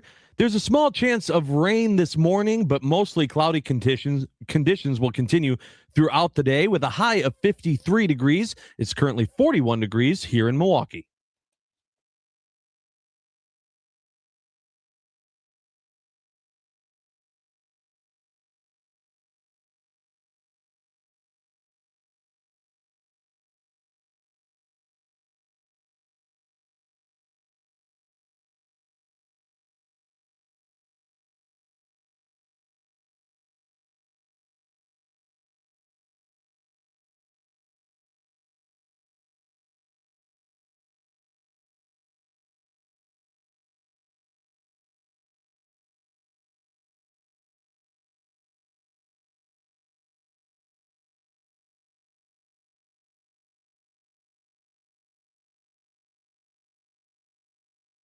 I am an eternal optimist. So please, God, don't tell me that you're an eternal pessimist. I like to say I'm a realist. Oh, it's great.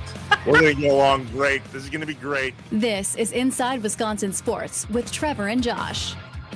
Crowd is here, about to blow, waiting for me to start the show.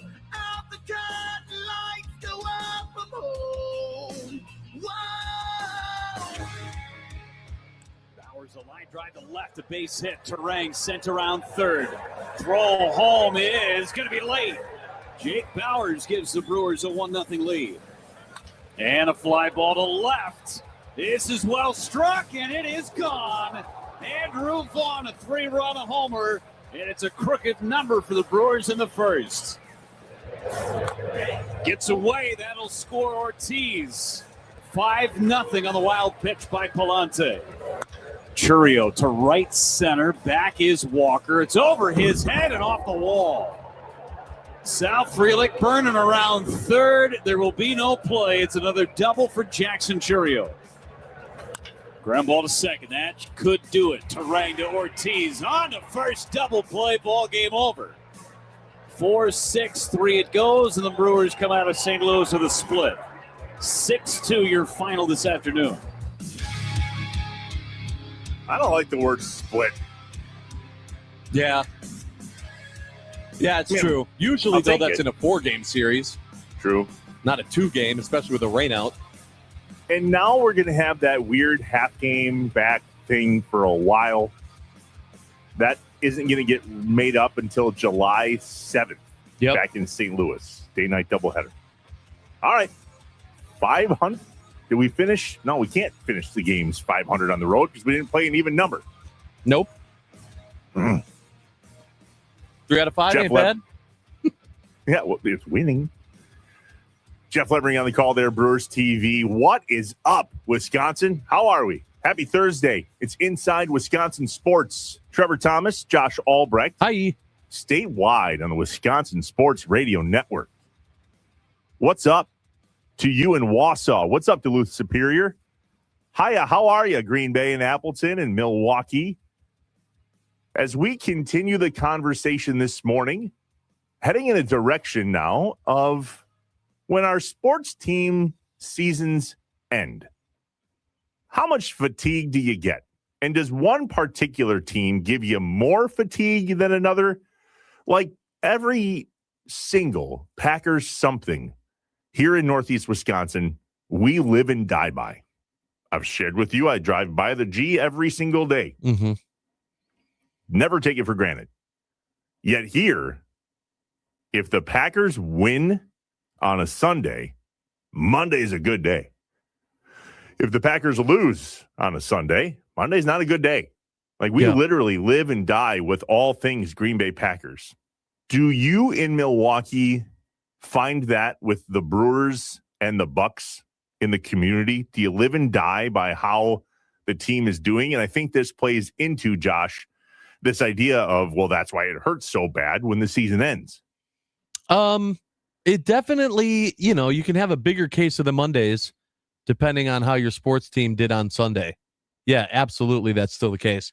The whole nucleus of this idea, though, came from there's something when you binge a TV show and then the TV show ends. I just watched all of Suits, the TV show Suits. And just like any other show, when it ends, you feel a little empty. You're like, oh, now what? Now what do I do? And it made me think about that feeling with our Wisconsin sports teams and which sports team in the state creates that type of environment the most. I know my answer. I want to hear yours first. Of the sports teams, when the season ends, that feeling of now what do we do? Which team lasts the longest? 414-677-1250, the Nicolay Law talk and text line. We talked earlier in the week on how there's always something, everything, always, every day that we can talk about the Packers. Mm-hmm. The Packers have something all the time. When their season ends, depending on what game, the hangover is so hard that I don't even watch the playoffs anymore. Yeah. I watch the Super Bowl. We throw an awesome party, but it takes me a hot second to really get over what it was that was the way the end of the Packers season happened. Now, I think it's a fairly quick recovery for the first reason I mentioned in that, and boom, we're already on to the next thing. We're talking about draft picks. We're talking about contracts. We're talking about extensions for Goody and LaFleur and Russ Ball this past season. So I would say that we can get over that quicker in terms of fatigue than not, because there's always something going on. For me personally, it's the Brewers. I love living and dying by all things Packers. I love where we live. Amanda and I recognize that very often, that we absolutely love where we live. Just like you do in Milwaukee. You are very much Milwaukee. I cannot handle it when the Brewers season's over, because it feels like there's just nothing until they all of a sudden, poofy smoke, show up in spring training, and we're just supposed to forget and move on. Yeah. I think the Brewers is an interesting one. And the main point for the Brewers that says that it would give you the most fatigue is you just got done going through 162 plus of them, and now there's 0. And so it's kind of that when you got to wear shorts for a really long time and now you can't, and your body was so used to shorts and now you got to go full pants because the weather changes. It's kind of the same thing with the Brewers of just, you're so used to so much baseball and now, boop, no baseball. Last year might be the freshest example of that, though, because not only was there 162 games, and not only did they do what they did in the playoffs and make it back to the NLCS, and then, but last year, more so already than this year, and maybe we need a couple winning streaks to revitalize what that felt like. We were in Andy's backyard or in Giffin's garage, watching every game, living and dying with every pitch. We may have done that already this year if the weather here in Wisconsin didn't suck the way it has this spring. But I don't feel as pitch by pitch this year so far as I was last year. But the way the season ended, and to your point, all 162 games last year, and how much we paid attention, and the winning streaks, plural, and the burgers, and just all of the things last year really gave me fatigue. All of that being said, the answer for me is the Packers. And it's simply because, just like when you end a TV show, I can't jump into a new TV show right away. When the Packers season ends, I am actually someone who, as I grieve that loss and the end of the season, I go through the different stages, and I can still enjoy the playoffs. But once it gets to the Super Bowl, then by that point, like, I start thinking about the fact that the Packers aren't there. I get angry, and then football goes away completely. And then, unless the Bucs are doing well, I literally have nothing to look forward to until March and March Madness. And so then I'm going, I can't help but think about the Packers because there's nothing to distract me. If the Brewers are playing well like they did, they're playing in October. Well, the Packers are playing in October. So now I'm getting to juggle both. When one ends, I'm watching 2 TV shows at the same time. One ends, I'll just start binging the other one completely instead of splitting them. That's the only reason why it's not the case with me for the Brewers, is because unless the Brewers are doing really, really bad, in which I probably want to be done with their season anyway, I'm still excited about the team into October. And when that's the case, then I have the Packers to continue that on. When the Packers season ends, unless the Bucs are doing really, really well, which for the majority of my life, I did not have the ability to do that. When that show ended, the Packers season ended, that was a rough time. Have you ever watched a show, Josh, that you fell in love with and then had that series canceled? Oh, yes. Which one? There was a show called Agent Carter. There have been a few shows over the years, but I'll tell you, it has literally been worse now that if you're binging a show like that's already been done, now I check ahead of time and I try to not see spoilers, but need to know, was this show canceled? Because I don't want to invest binging the first 4 or 5 seasons of the show just to find out I never get a payoff because the show was canceled before the storyline ends. Oh, that's the worst feeling. So maybe that's the reason why so many of us don't watch live television shows anymore. I mean, I've shared with you that Amanda and I's show that when given the opportunity, we sit down and watch is WWE. Yeah. It's got the drama. It's got the athleticism. It feels like a soap opera for sports. And it also doesn't end. Never ends. Right. Okay. You ever hear the show Revolution? Nope. 2 seasons. It's the last show that Amanda and I watched and planned to watch, like on live television. All right. That's Tuesday night. It's 7:00. Revolution's on. And we were head over heels in love with it. I mean, in love. It was awesome. Couldn't wait. After the second season, whatever the world was coming to in Revolution didn't matter. Yep. Gone. And I was left with a giant void. Of like, you've got to be kidding me. Now, the one difference is with that, it's not even just sadness. That's anger. Now you're mad. No, there needs to be more of this. I'm talking about like when you go, like if you find a show where it goes through the whole series, they got to end it.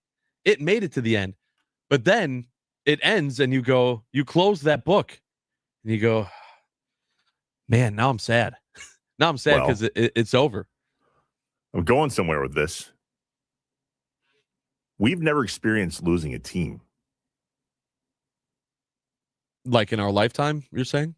Right. Mm-hmm. Like, how did that feel? We talked about this earlier when the Braves left. You want to talk about being disappointed at the end of something? The show got canceled, man. That's a void that I don't think you and I can even fathom. Yeah. Let us pray. Yeah, that's true. Dear God, please don't let Jimmy Haslam cancel our basketball TV show. That would be, out of all of them, that would be the one. I know. Amen. 414-677-1250, the Nicolay Law Talk and text line. Many of people, even one person saying, I hate to tell you, Trev, but the Brewers season's over. Now we just got to watch a summer of entertainment. Huh? Yeah, that's what it is. He's making light of the Antanasio. It's about the summer of entertainment. Yeah. Scotty Tiffany, when the Packers season ends, I'm lost until the Brewers season starts. When the Brewers season ends, football's going on, so it's not that hard. That's a solid point. The transition's pretty easy there. That's what I'm saying. That was my point. Yeah. It's that that's why that's the only saving grace of why the Brewers are okay. If you had to go 162 games and then go a month and a half without the Packers, just imagine that. Imagine if the baseball season ended in October and then football season started in December. And you had from October 15th through December 1st of nothing. Oh, that'd be the worst, especially with it being cold, brutal. Thank the Lord that that's not the case. Steve in G-Town says it's tough when the Brewers are done, but to our point here, at least the pack is going. When football is over, it's brutal. The Bucs just aren't as exciting, and the NBA regular season is so de-emphasized. And oh yeah, it's freezing cold out. Yep. Tommy in Dallas says 1 round rule. When my team is eliminated, I skip the next round of the playoffs, then try to get back into it. That's very interesting. I get the idea of that too, because you can get back into it, especially if the team that beat our team then gets eliminated. Because if you watch them right away, you're going to see all the highlights of how they got there beating your team. That's smart. I like that. The 414 says, I take both Packers and Brewers seasons ending hard. But I think the Brewers more because they haven't won a championship yet. So there is that. I mean, listen, the way the Packers season ended against the Bears, bad day. Bad couple, 2-3 days there. Right. That was rough. But we've got some trophies that shows, yes, we can. Okay, but to the texter before his point, until the Bears were eliminated the next week, that week sucked. Then the Bears were also eliminated, and you went, okay. And then you could kind of just enjoy the rest of the NFL through the season and then start mourning. There were other things that happened this year with the Packers that I think made it okay. Like this year, the news of what was going to happen with LaFleur and Goody and Ball and that whole decision, that came in immediately after the season ended, that storyline. So it was almost like there wasn't a ton of time to grieve because the next season was starting right away. Schlitz Hat Patrick chiming in. Don't worry about Scotty Tiffany after the Packers season. I make her watch endless college hoops and golf until the Brewers start. So that brings up a good pause. I don't want to forget this. Did you see the video that Schlitz Hat Patrick put out the other day on Twitter? No. Our guy, Schlitz Hat Patrick, who always shows up at events in this Schlitz hat. You see these hats with the cans? Yep. Veered off the path from the Schlitz and tried a I did see this. Blue Ribbon with pickles. The pickle paps. How do you're a PBR guy. I am. I haven't tried that yet because here's the thing. Unlike a former coworker of mine who loves everything pickle, I do not. I'm not a huge fan of pickle pizza, pickle chips, pickle this, pickle that. So when that came out, I went, okay. I love a good paps, but I don't take the pickle out of it. Well, then, but Scotty Tiffany turned it on him and said, now, how would that be as a chaser with a Bloody Mary? Oh, I know. Yeah, good point. Immediately. You ever heard of a Boilermaker? Half beer, half Bloody Mary? Yeah. Pour that over a half a Bloody Mary with a pickle. Yeah. It's interesting. Oh, Trevor always talks about drinking. Yeah. Yeah. Why are you always thinking about drinking? Because Schlitz Hat Patrick brought it up. Yeah, it's his fault. Oh, that's awesome. All right, so are you not a big college basketball fan, though, as we kind of wrap this up and get to our guy, Jim Ozarski, on the other side? Yeah, I am, but it's kind of the same with the NBA of just like regardless of the basketball season, I don't get into it in the early parts of the season. Like, I guess I would say the last couple games of the regular season before conference tournament. And then conference tournament play, I really turn it on. And then, obviously, March Madness is my favorite event. But what's your team? Do you have a college basketball team? Because I feel like that would change that. Well, mine was Wichita State, where I went to school. Is or was? Well, it is, but they're not. So you don't watch them regardless. It's also difficult for me to watch every game. I probably watch 4 or 5 games of their regular season. But do you follow them? Like you follow them, you're in. See, that's the difference for me with college basketball. Clearly, I am all about UW Green Bay men's basketball and women's basketball, but I live and die with that. I'm at all the games. I want to have all the conversations. I follow the Horizon League in general. Yeah. And so that void there from, let's say, the end of the Packers season to the tournament is filled with my fandom of GB basketball. Yeah, even if I was able to go and see my Shockers play because it was 20 minutes away from me instead of 12 hours, I don't think that I'm super duper into it that early in the season. I'm just not. I need more time. Yeah. The 920. Don't tell me how to drink. I agree. Jim Ozarski from the Milwaukee Journal-Sentinel, who somehow yesterday tracked down one Giannis Antetokounmpo to get his feedback on, well, yesterday. Maybe where you were, but he didn't ask him that. On the other side, Jim Ozarski the Milwaukee Journal-Sentinel Bucks beat writer, joins us on the Wisconsin Sports Radio Network guest hotline, powered by Gruber Law. One call, that's all. We're live from the Wisconsin Sports Radio Network studios, powered by the Potawatomi Sportsbook. It's Inside Wisconsin Sports with Trevor and Josh.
We should have prayed.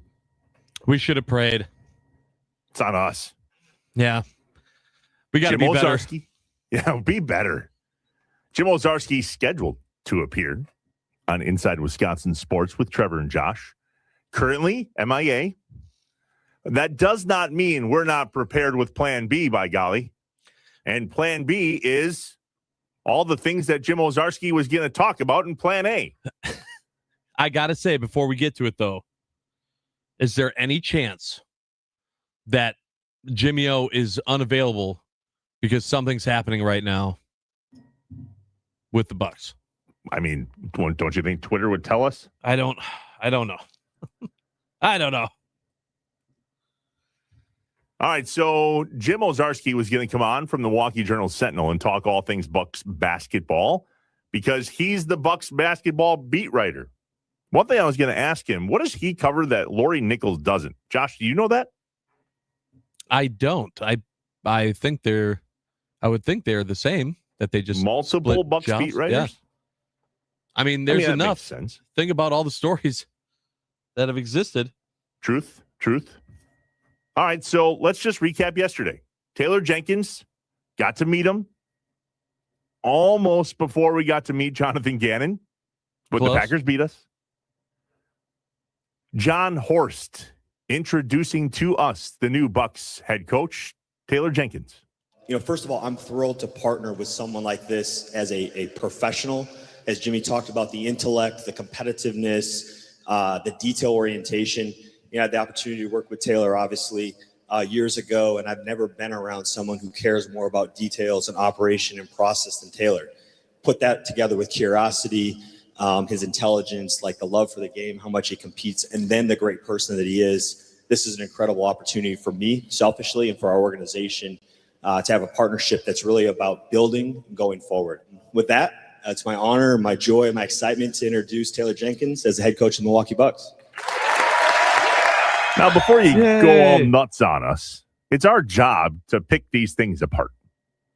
One thing that I heard that time that I didn't hear the first 3 times I listened to that was the word building and going forward. And I know there was a lot of conversation yesterday that came out of that presser about building versus rebuild versus what's built versus what needs to be built.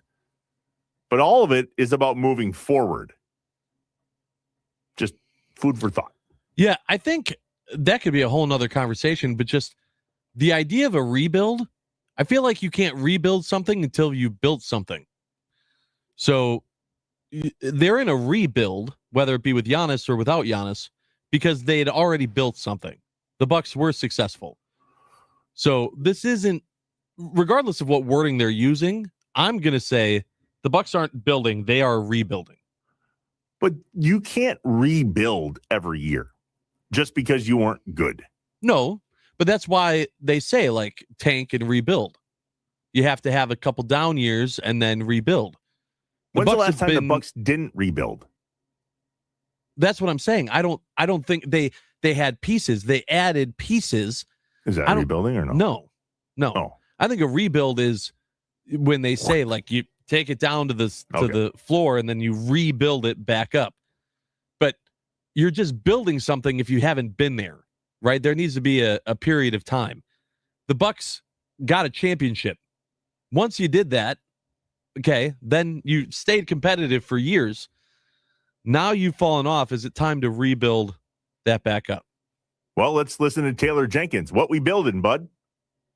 I'm beyond excited to dive in with this group and start building a championship caliber culture that will be defined by how we work and how we live together. I'm confident that we're going to build something special together. I also want to shout out our Bucks players who are here today. It means a lot to me. Bobby, Miles, AJ, Pete, Cormac, give them a round of applause.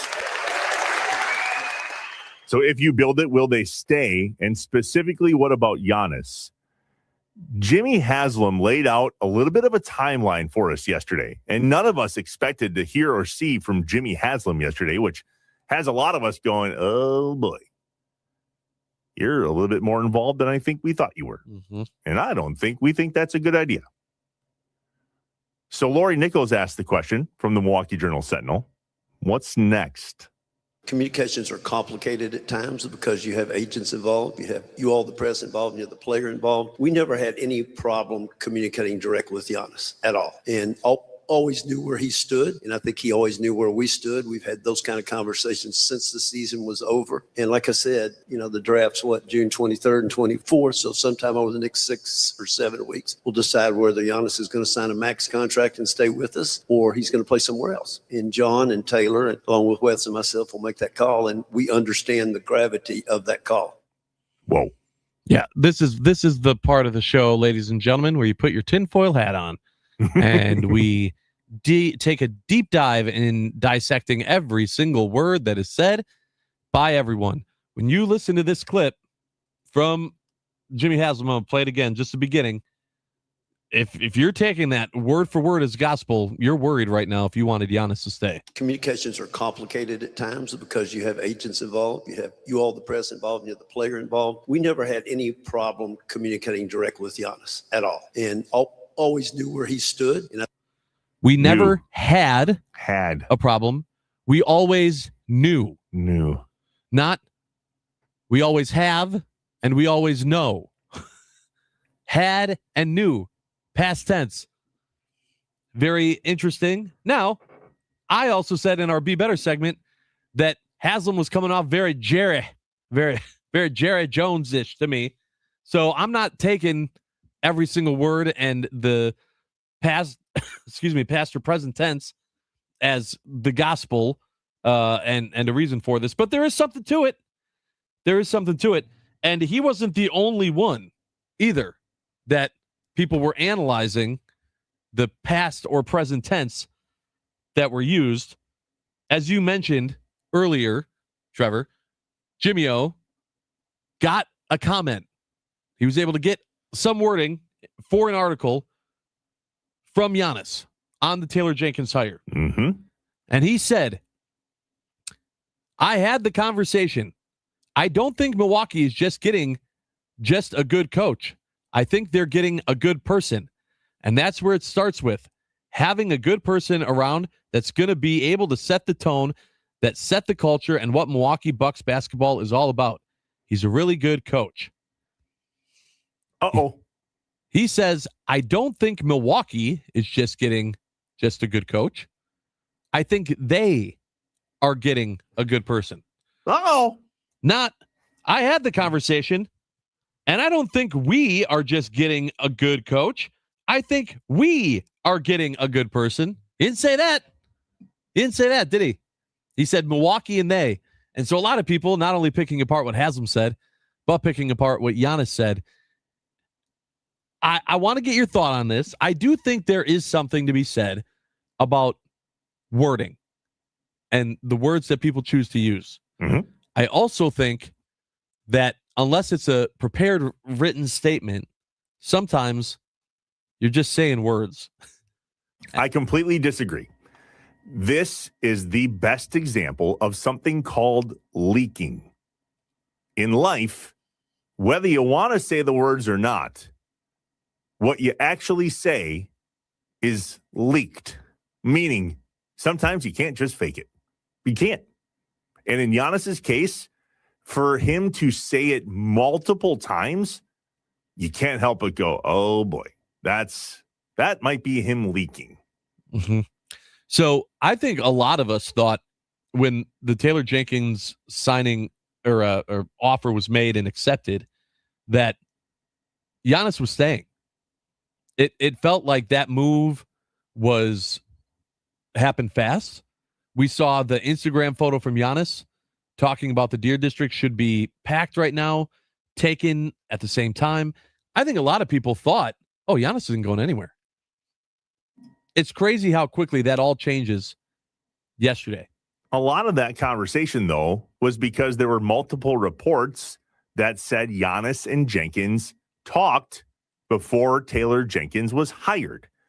Eric Name of The Athletic asked John Horst that very thing yesterday, and John Horst said, No, Eric, every situation is different. And for us, it's really important. This is about building the culture, the identity of the team. I think, Jimmy articulated well. Hopefully I did. It was clear to us in who that we need to hire to have as a partner with our organization going forward to build sustainable success for years to come in Milwaukee. And this situation, it wasn't about Giannis or not Giannis, none of the players. In years past, we talked to a lot of the players and seek counsel, and sometimes that was right, sometimes it was wrong. This was about hiring Taylor Jenkins. We had a list. It was a tight list of candidates.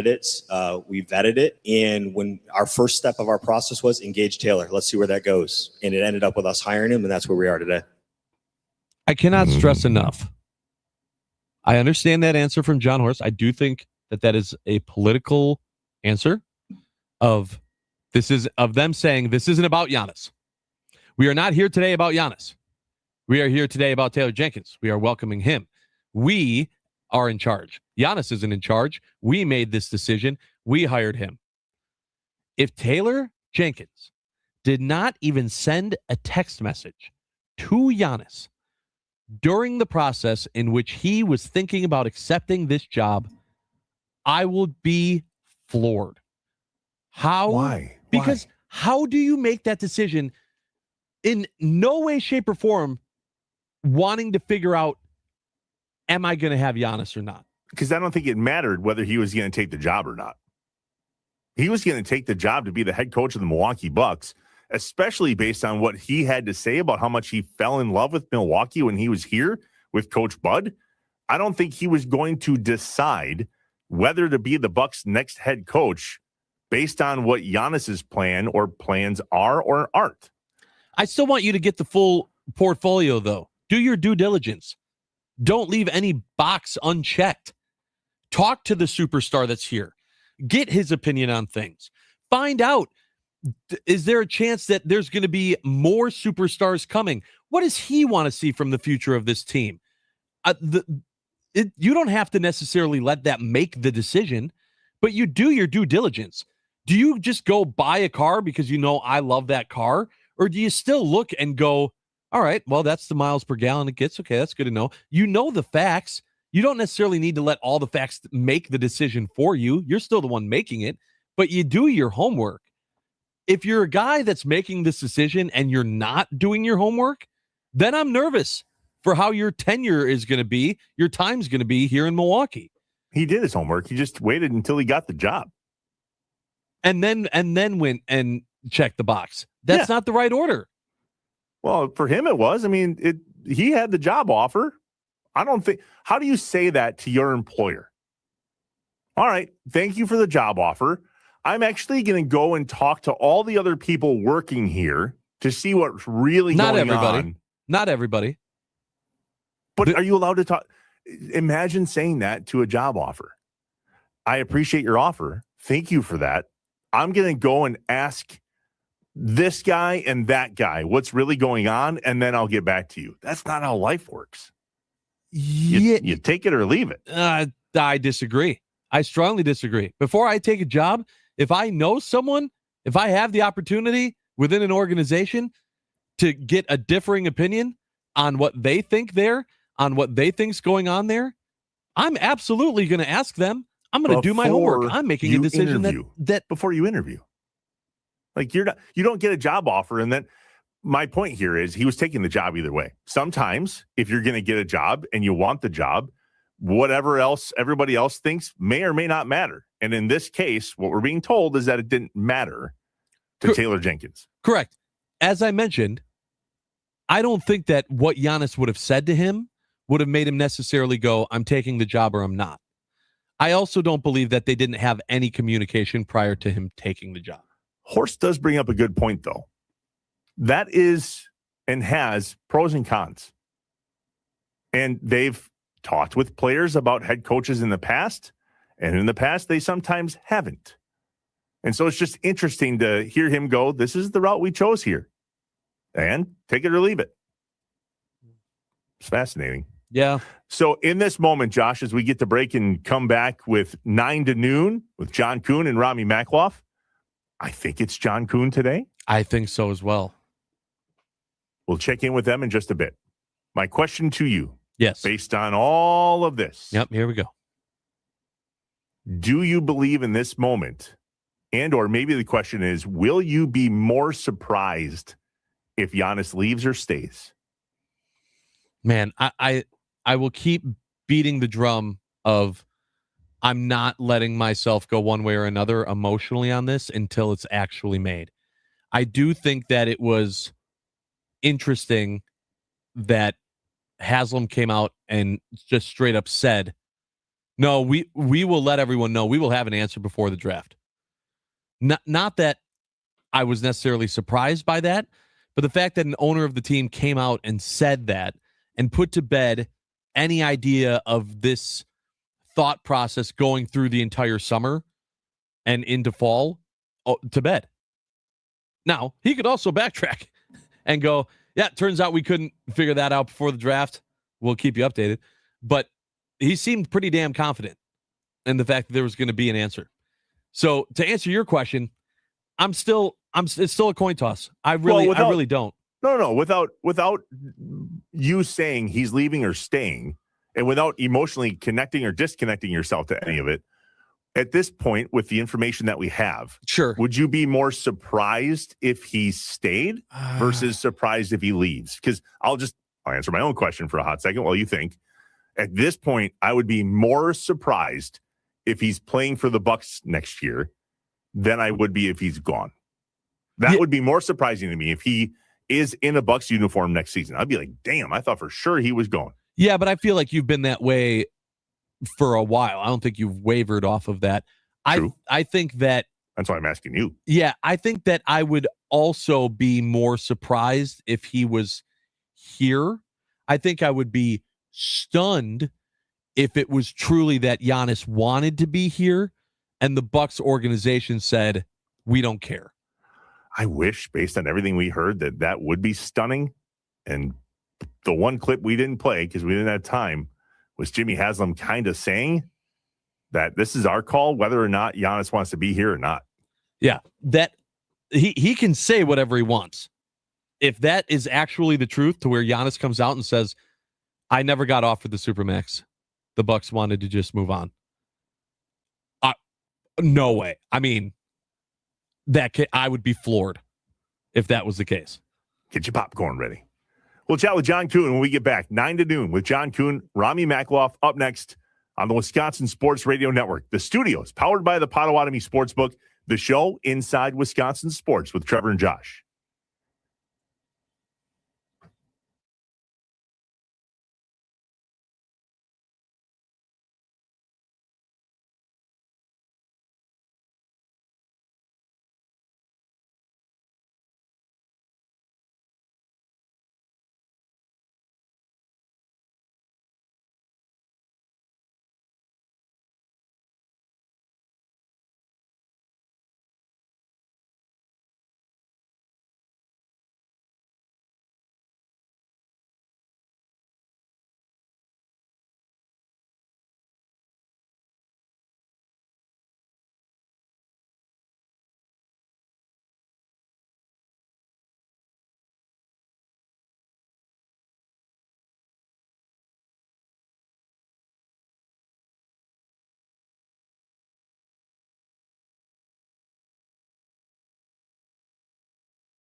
The Queen of Spice is heating up breakfast at Wendy's with new items like their jalapeno sausage egg and cheese biscuit, the jalapeno bacon egg and cheese biscuit, and a spicy side twist of jalapeno bacon seasoned potatoes.